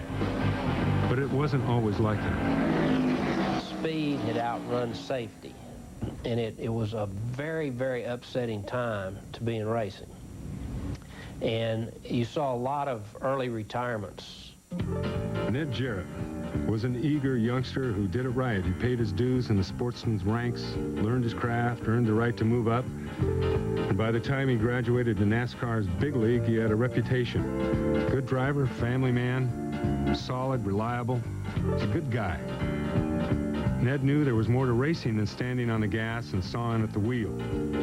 After winning the Grand National Championship, he took a Dale Carnegie course, making him a better spokesman for the sport. To be associated with this fine group. On and off the track, Ned left his mark. He won 50 races, 2 championships, and the Southern 500 by 14 laps. A record that will surely stand forever.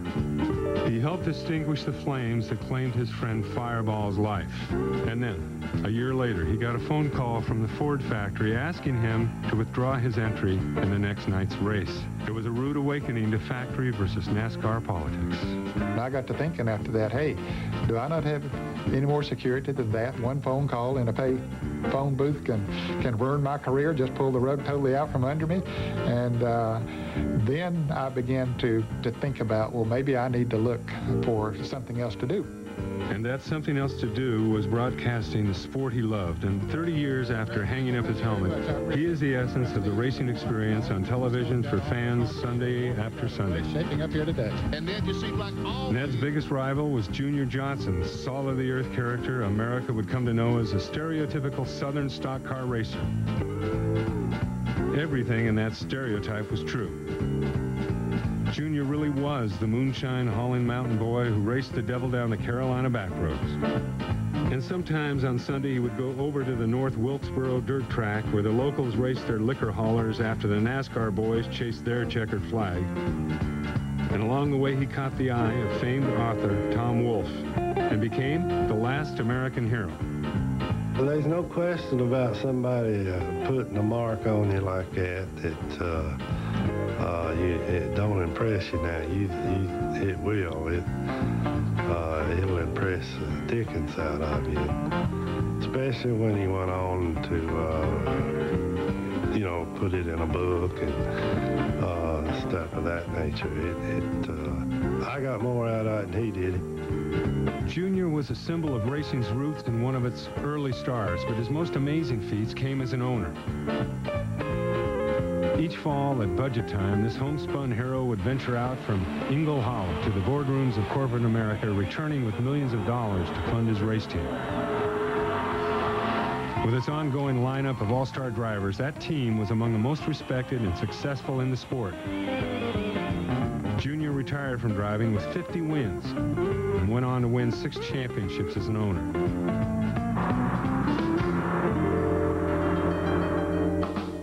No one could boogie like the Golden Boy. In the early 60s, Johnson, Jarrett, and the rest of the Carolina boys encountered a formidable opponent, unlike any they had dealt with before. Fred Lorenzen came south from Chicago with 2 USAC stock car titles in his pocket, determined to beat the NASCAR regulars. The Golden Boy was different. It's not just that he was a Yankee. He was a Yankee who wore a jacket to dinner, carried a comb in his pocket, thought it was just as good to think your way to victory as it was to stomp the throttle and bull your way to the front. As if all that weren't enough, Freddie was a sex symbol to boot. And here's 27-year-old Bobby Sox idol Fred Lorenzen of Elmhurst, Illinois. 2-time national champion and master of the acknowledged technique of drafting here, the standard bearer of the Ford team. Success came quickly. Holman and Moody gave Freddie the fastest Fords on the track. He won the big races, made the big money. And then abruptly he quit. Most racers reflecting on their careers are quick to say they have no regrets. Fred Lorenzen is the exception. All of a sudden, I just woke up one day and just quit. I wasn't feeling good. Now I regret it to this day. I made too quick of a decision at 33 years old. I think it was the worst mistake of my career, but something just got to me, and I just did it. And I really hate it. I hate to even talk about it anymore. I was on the prime of my career. I don't know why.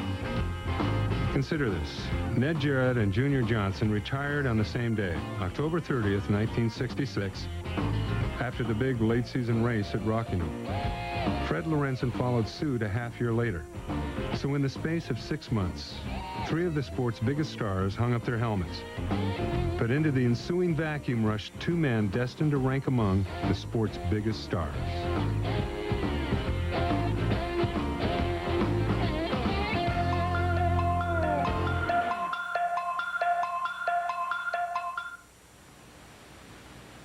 Frank, I'm thinking about moving to another swamp. No, really?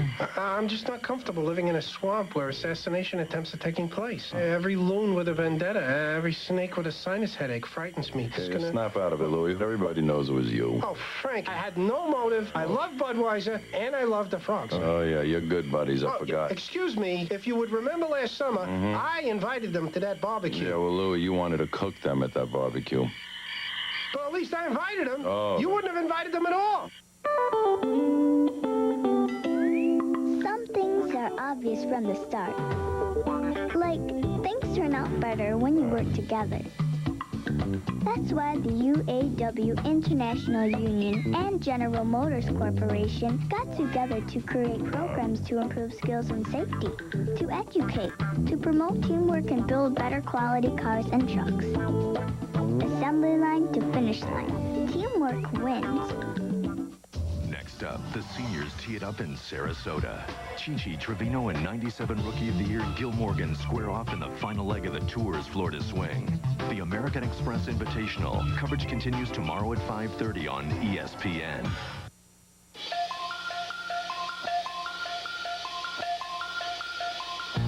Just as Valentino begat Bogart, who begat Nicholson, as Babe's lore passed to Williams, who in turn passed the torch to Mantle, so too does the superstar status pass down in the history of NASCAR.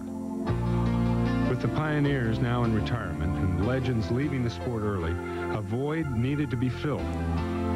Enter Bobby Allison and David Pearson. As Lorenzen abruptly left the driving scene, Ford asked him to stay as a team manager. He handpicked a successor in the Holman Moody Ford. Bobby Allison got the ride just in time for the '67 race at Rockingham. He won his first time in the car. I wasn't too nuts about being a manager. I thought I'd like it better, but I didn't. Allison I did because he was sharp in the chassis, and I feel a driver that's got real sharp in the chassis is half the battle. I mean, they got to be able to set the car up good.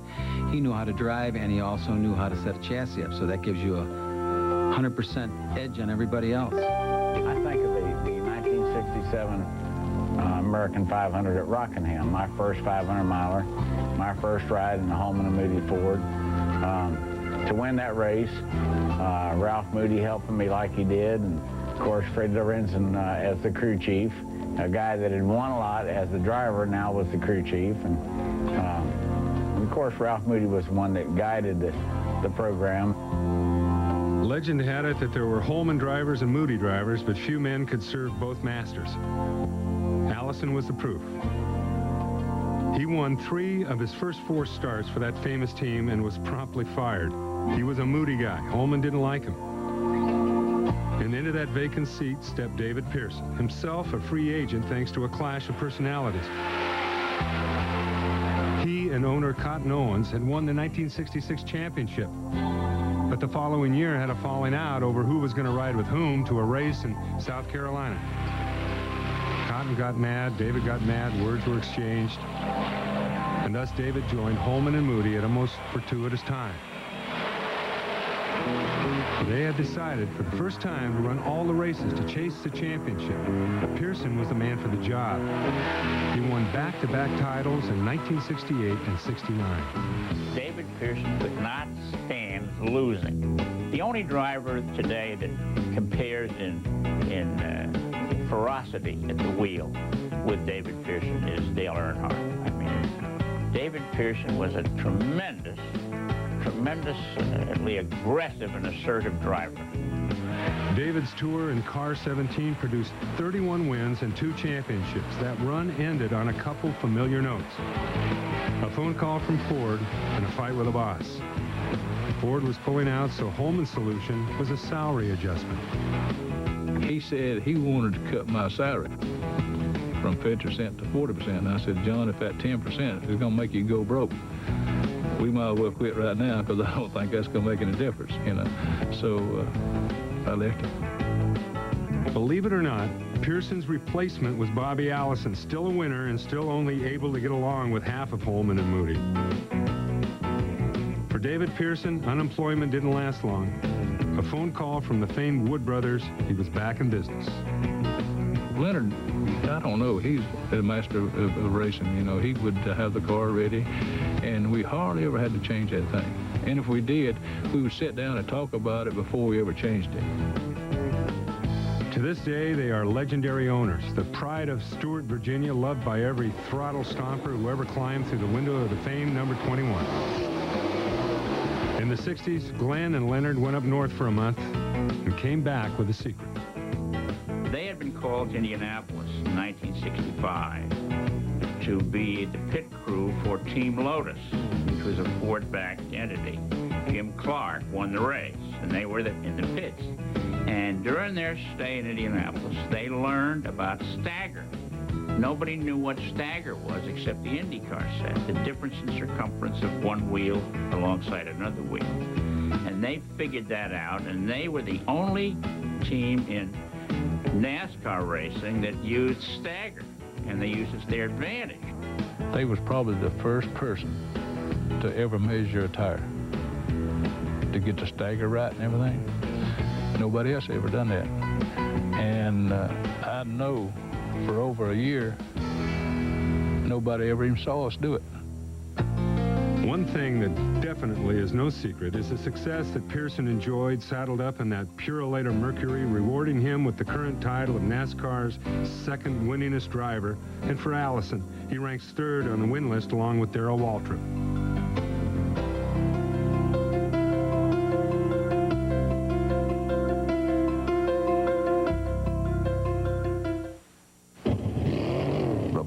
The official fuel of NASCAR is coming to a new gas station near you.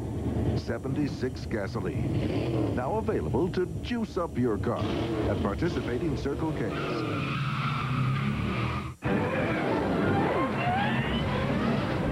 Beep, beep.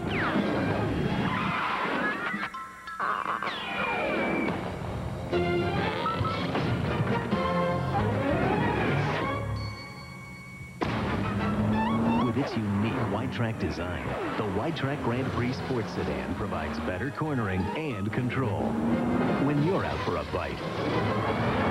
The wide-track Grand Prix by Pontiac. Wider is better.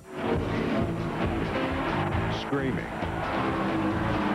pointing, and praying are all acceptable ways for a NASCAR fan to show their support.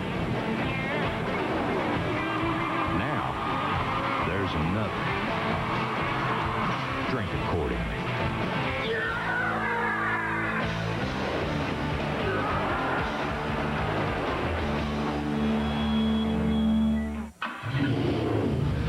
We've won every NASCAR Winston Cup race since 1954. We're the official fuel of NASCAR. 76 gasoline. Now available to juice up your car at participating Circle K's. What would you give to be more confident? What would you give for the knowledge it takes to move with certainty through every business day? Now for just 57 cents a day, get 13 weeks of the Wall Street Journal. That's 25% off the regular price. 13 weeks for just 57 cents a day. Call now, 800-272-2000. That's 800-272-2000 for the Wall Street Journal.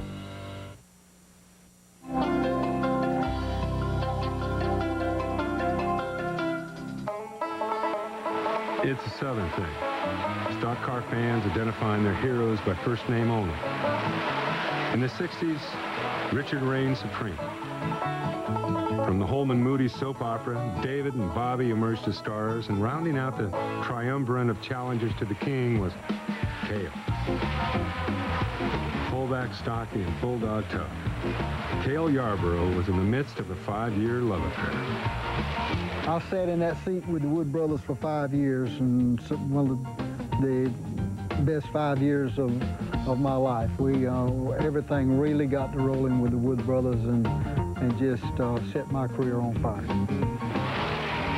Mark those words. Coming from the man who would later win 3 straight championships driving for Junior Johnson, that is an eloquent tribute to Glenn and Leonard Wood, and the esteem in which they are held by the men who drive their cars. I didn't really have any problems at all figuring out who to give the good tire deals to. It was either Cale, Richard, or David. Between the 3 of them, when I started in the mid-70s, they won everything. And Cale Cale was just a wonderful driver, and what a great guy. You could not help but admire and love Cale. He'd take on anybody any day. Fried chicken-fueled Junior Johnson Chevys with Cale Yarborough at the wheel dominated NASCAR's late 70s. With championships in 1976, 77, and 78, they temporarily dethroned the king himself, but NASCAR's established stars were growing old. Yarborough, for example, craved the luxury of a reduced schedule. The year is 1975. The Bee Gees' Jive Talkin' is at the top of the charts, and the most famous talker in the history of sports is winning the Thrilla in Manila. And a brash young challenger with his own habit of running his mouth breaks into the NASCAR scene with 2 victories. He came into this sport wide open. And they're really tucked in behind that 40 car there. That's DK Ulrich. He doesn't get out of the way, and we've got cars spinning all over the track. Both leaders are out of it. I like Cale a lot. He doesn't tell the truth all the way, some of the wrecks he caused me to have, but nevertheless, I like him pretty good. I think he realized after I started calling him Jaws, maybe he shouldn't talk so much and slow down a little bit. Waltrip did run hard, both with his foot and with his mouth, and in 1979 made a run of greatness, challenging Petty for the Winston Cup, only to see his team and his title hopes fall apart in a pressure-packed championship stretch run. Darrell yearned for a better break that would make his racing dreams come true. Cale came to me in May of 80 and said, I'm going to give you some good advice. Probably the best advice anybody's ever given me, certainly up to that point.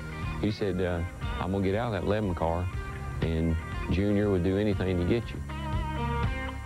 And now, sensing an ability to finally back up his words, Darrell saw his future success riding on buying out his contract with his current team.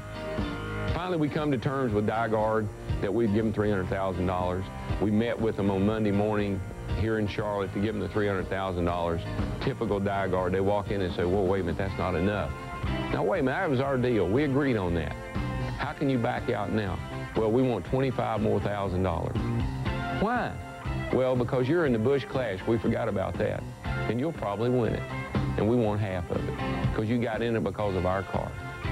So I had to run out and scramble around and get $25,000 more on top of the $300 I'd already given them. But anyway, we were able to do it, got a release, got out of there, signed up with Junior, and the rest is history. And I did win the Busch Clash. He was the first to buy out his contract amid such public fanfare, first to enthusiastically pursue a role of corporate spokesman and media darling. Waltrip redefined what it meant to be a NASCAR star. In the process, he underwent a transformation from the mouthy interloper the fans loved to hate to the 1989 winner of Winston Cup's most popular driver award. But DW's era as the sports-dominant driver diminished when he left Junior Johnson. Darrell saw his future in the burgeoning sponsor-friendly racing organization of a Charlotte Chevrolet dealer named Rick Hendrick. Junior, meanwhile, took a look in his crystal ball and made a run at the sport's next superstar.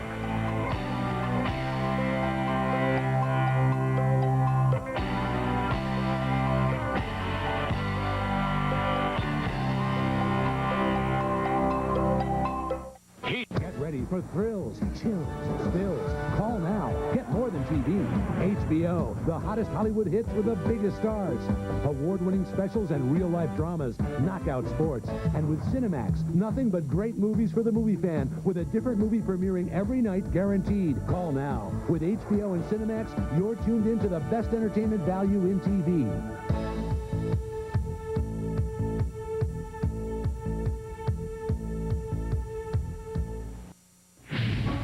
Switch is on during your Tri-State Quality Ford Dealers President's Day sales event. Switch to Ford Taurus now and get 1-9 financing or $1,000 cash back. Plus, Taurus comes with a no-charge maintenance program that covers normal scheduled maintenance for 3 years or 36,000 miles.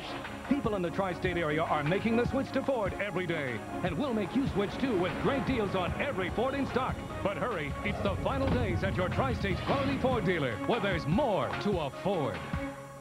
No endorsement deals. No video games named after them.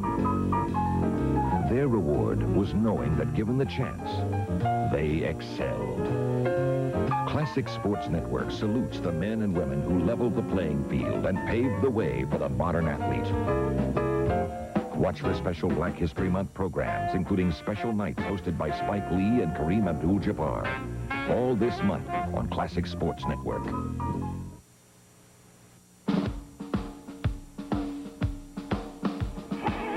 Those who saw him race still marvel at his determination and drive, his greatness.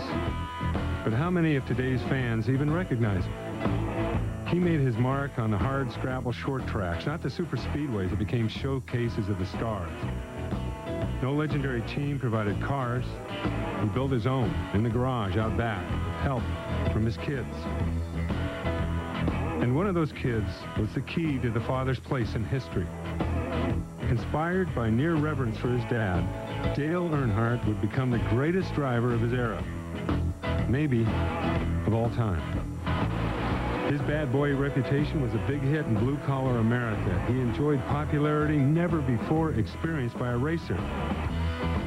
And on that foundation, he built a business empire the likes of which the sport had never seen. For over a decade, his was the face of stock car racing in America. En route to that mind-blowing success, he never forgot where he came from. And thanks to Dale Earnhardt, the sport will never forget his father, Ralph. He would race on Thursday night in Columbus, South Carolina, and I would get up early Friday morning, and I'd go out, and the car would be on the trailer outside. He'd came in probably 3 or 4 in the morning, and I'd go out early, and before I'd go to school, and I'd look the car over, I'd look around the car, and I could about tell by how much dirt was on the front or how the car looked if you had a pretty good night or you know, a bad night. And I couldn't tell whether he won or run second, but I could tell whether he's in the front. And but most of the time in Columbia, he was either the winner or he ran second pretty close. Young Dale wasn't very sophisticated, a far cry from the well-heeled hero who jets from track to track in his 550-mile-per-hour Lear jet. Boy, that kid could drive. It caught the eye of those who could take him where his father had never gone.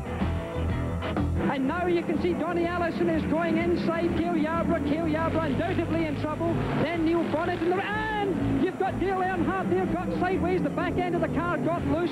He's got it sideways again. He's trying to regain control. The car is loose. Tire temperatures have gone up. The car is less sure on the road. Dale Earnhardt gaining control there. Young, talented driver, but he nearly lost it there. That brash display of driving was in his rookie season of '79. 1 year later, in Rod Osterland's car, in only his second Winston Cup season, Earnhardt won his first championship. It was a year after Richard Petty won his last championship. In retrospect, we can clearly see the end of one superstar era and the beginning of the next. At the time, Earnhardt's title seemed almost a fluke. Osterland left the sport shortly after winning that 1980 championship, and Earnhardt quickly slipped into the shadow of Darrell Waltrip's dominance through the early 80s. But Dale was no fluke, no flash in the pan, and Waltrip's car owner knew it. I had went to Budweiser 3 or 4 times and tried to get them to, you know, take Earnhardt on after Darrell left. And it was, I don't know why, but it's just something that they can never convince themselves that Earnhardt would be good for their product. When Earnhardt was not afforded the opportunity with Junior, Richard Childress came calling. Richard Childress, another NASCAR racer history might well have overlooked. 285 starts and nary a win, and a driving career that stretched from 1969 to 1981. Not until he crossed the threshold from driver to owner did Childress find his niche, his key to racing immortality. Fate put Childress and Earnhardt together. The result was magic. 6 Winston Cup championships in 9 years. Even Petty at his best was not that good. But with the conquest came controversy. Dale learned the game watching Dad run the short track, where contact is racing reality and aggression is the key to survival. Ralph Earnhardt's kid became the intimidator. By applying those same rules on big tracks, his was the bumper most feared in the rear view mirror.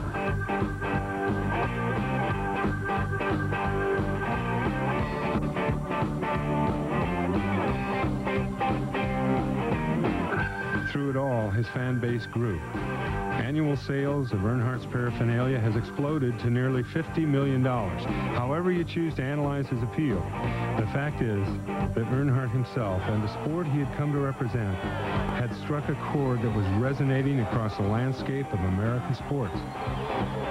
At 200 miles per hour, stock car racing was roaring into the mainstream, headed for the top, led by a guy who wasn't afraid to knock people out of the way.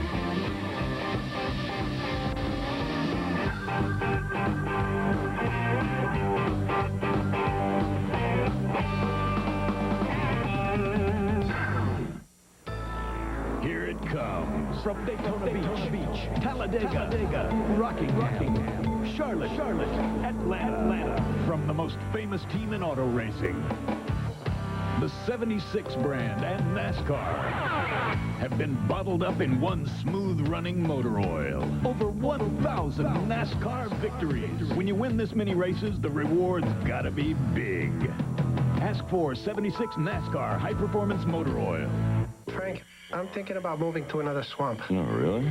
I'm just not comfortable living in a swamp where assassination attempts are taking place. Every loon with a vendetta, every snake with a sinus headache frightens me. Hey, snap out of it, Louis. Everybody knows it was you. Oh, Frank, I had no motive. I love Budweiser, and I love the frogs. Oh, yeah, you're good buddies. I forgot. Excuse me, if you would remember last summer, I invited them to that barbecue. Yeah, well, Louis, you wanted to cook them at that barbecue. Well, at least I invited them. Oh. You wouldn't have invited them at all. Big Conference games on Big Monday. First at 7:30, Providence hopes to harness the Huskies' 1-2 punch of Khalid El-Amini and Richard Hamilton. At 9:30, the Sooners look to corral Ray LaFrance in Lawrence. At midnight, Tyrone Nesby, Michael Doliak, a battle under the boards. Providence, UConn at 7:30, Oklahoma, Kansas at 9:30, UNLV, Utah at midnight. Big Monday presented by Bud Light, only on ESPN.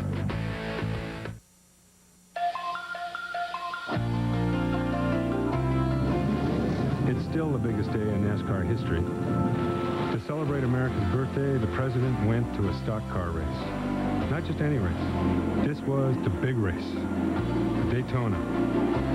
On the day that King of the Sport scored his landmark 200th victory. With all the presidents that's ever been in the United States, this is the first one that's ever showed up at a racetrack. So everybody's got to go from that from a racing standpoint, and I wanted to be the one that was able to welcome him to Grand National Racing. Proud to be an American could be NASCAR's motto, so it's appropriate for its stars to pal around with presidents. But King Richard Petty and the sport over which he reigns did not always travel in such prestigious company. Richard and racing grew up together from the humble beginnings in the hills of North Carolina. Like Ralph Earnhardt, Lee Petty was a great racer, whose greatest contribution to NASCAR history was his son. Richard would become the king, but his dad laid the foundation for that kingdom back in 1950. This is something I really like to do. I feel comfortable with it. I think we can win races, and I think we'll make a living out of it. So then he just stopped his trucking business and just went into racing full time. Fiercely independent, Lee didn't drive for others. Instead, he built Petty Enterprises, at first the family team, eventually the Chrysler Corporation factory team. Independent to the end, Lee walked away from racing the day he retired. Richard's ascension began as a teenager. He and his brother Maurice took one of Lee's convertibles to a NASCAR race. And Richard's been going ever since. I was driving, my father was driving, and then my brother wanted to start driving. So he drove, I don't know, 10 or 12 races and did pretty good. And in fact, he done better to begin with than I did. But he had a wreck somewhere, I think Columbia, South Carolina, turned the car over a couple times, and he got out of it and he said, "Tell you what," he said, "you drive the car, I'll work on it." Through the glory years, Maurice was the chief mechanic, and the factory-backed Petty Enterprises Plymouths and Dodges were the ultimate NASCAR weapons. Racing 40 or 50 times a year before the start of the so-called modern era, Richard racked up the wins, and no season for any NASCAR star can match the 1967 season for Petty Enterprises. 27 wins, 10 of them in a row, led to the crowning of the king. But for the most part, Richard and his family were held up as a symbol of the sport. Not just winners, but winners the world could be proud of. Richard has set a standard for dealing with the public and sponsors and the media of honesty, charm, availability, and I can't think of a significant Winston Cup driver that's come into the sport in the last 25 years that hasn't watched that, noticed it, and tried to emulate it. In 1992, after 35 years in the cockpit, Richard Petty finally closed his driving career with an epic farewell tour that ranks as one of the great fan fests in NASCAR history. He has contributed so much to this sport. So many wins, so many championships, so many memories. When I think of a perfect race car driver, but yet spokesperson, I look at Richard Petty. He is the dynasty that we all want to be.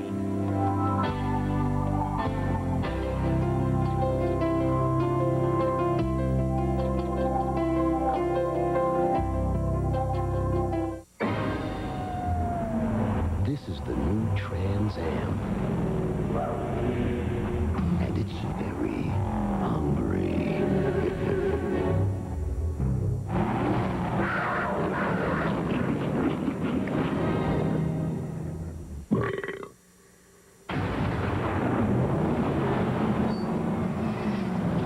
The muscle car lives. The new Firebird Trans Am by Pontiac.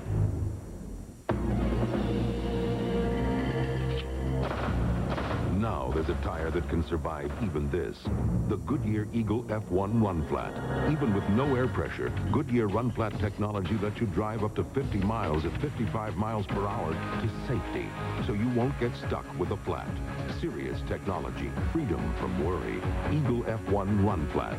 Serious freedom. Only from Goodyear. Goodyear, Goodyear.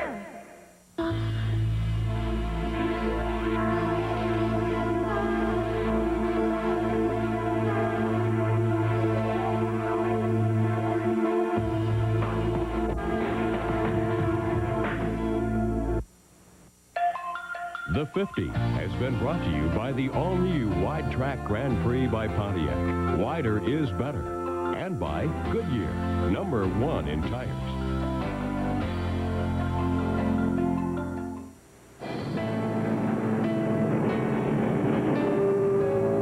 If our theory is correct, if there's only room on the superstar stage for one or two players at a time, if in the annals of history each generation is indeed limited to a handful of heroes, then one can only wonder what might have been. For instance, would Cale, David, and Richard have enjoyed the success that they did if Ned, Jr., and Fast Freddie had stayed in the sport? And how about shining stars Nelson Stacy and Pete Hamilton, who won at Darlington and Daytona, but then walked away? And consider Leroy Yarborough, who Junior Johnson considers to be the most fearless of all his drivers. In 1969, Leroy won the equivalent of the Winston Million, taking the checkered at Daytona, Charlotte, and Darlington, but would ultimately pass away in a mental institution after battling alcoholism. But perhaps one of the greatest warriors on the track was fighting a war off the track with AIDS. He would eventually succumb to the disease in 1989, but Tim Richmond, whose 7 wins in 1986 proved his talents true, was one of the few that could test the Intimidator. We lost a great racer like Tim Richmond. I mean, he's just so much talent driving a car, but he was also one of those guys I don't think could tell you much how to put it together. But he could drive the heck out of it if you got it right. It is also true that fate cleared that stage in the tragic year 1993. The decade had begun with such great promise. 2 rising stars were vying for the attention of the stock car world. 2 fine young men many thought would eventually live among the old-time greats. There was Alan Kowicki, the Wisconsin short tracker with an engineering degree to go with his heavy right foot, willing to give up everything he had for a chance to prove that he was the best, and prove that he did on his own terms. Alan Kowicki, talent-wise, was untouched. Alan got his chance, proved his point, won the championship, danced for that one moment on the superstar stage, if only briefly, before losing his life 4 months later in an aviation accident. And how do we measure the potential of Davey Allison? With his dad, Bobby, showing the way. And what better role model could any son have? The father leading, the son learning. The twin heritages of the Allison family and Alabama gang were surely ready to soar to new heights of greatness. Instead, the dreams all crashed down with Davey's new helicopter. Another bright light for the future gone suddenly dark. I think Davey would have definitely been champion over several times probably. Who knows, I might not be 7-time champion if he is still alive. He'd have beat me out maybe a year or two. It's tough. It's just hard to figure how it would have turned out. But there is always another hopeful waiting for a turn on the superstar stage. Always another brave and talented kid waiting for an audition. Eager for his chance to prove just how good he can be. Kawicki won his championship the same day the King retired, and a lot of folks saw it as a changing of the guard. We had no idea. Was 1992, Atlanta, the final race of 1992. Richard Petty, the king of stock car racing, his last race. But guess whose first race it was that day? Jeff Gordon. The king is dead. Long live the king. The move from USAC open-wheel cars to NASCAR stock cars when he was only 18 made all the sense in the world. This kid had learned to race hard, fast, and close. Put him in a car with fenders, there's a very good chance he'd go somewhere. And go he did. The results are everywhere. 29 wins, 2 championships, the Winston Million. It used to get under my skin because he'd go out there and win. I never thought he paid his dues. I thought he just got in a car, had the best cars, the best motors, the best everything, and went. But after I keep watching his talent, watching what he's able to achieve, I go, you know, this guy's naturally gifted. He's a hell of a driver. End of story. For years, pundits assumed the King's 200 career wins would never be equal. They still assume that. But now and then they wonder. He comes to this sport in the flower of charismatic youth at precisely the moment it has exploded into the mainstream of American consciousness. For 50 years, stock car racers toiled on the fringes of American sport. Now, at last, the product of Bill France Sr.'s vision has become the hottest sport in America. Thus does Gordon simultaneously reap the benefit of all those who have gone before and open doors for those who will follow. Where will he rank in a pantheon that centers around a king and includes so many who have contributed so much? History will decide how significant the current heroes are and how they stack up against all those who have gone before.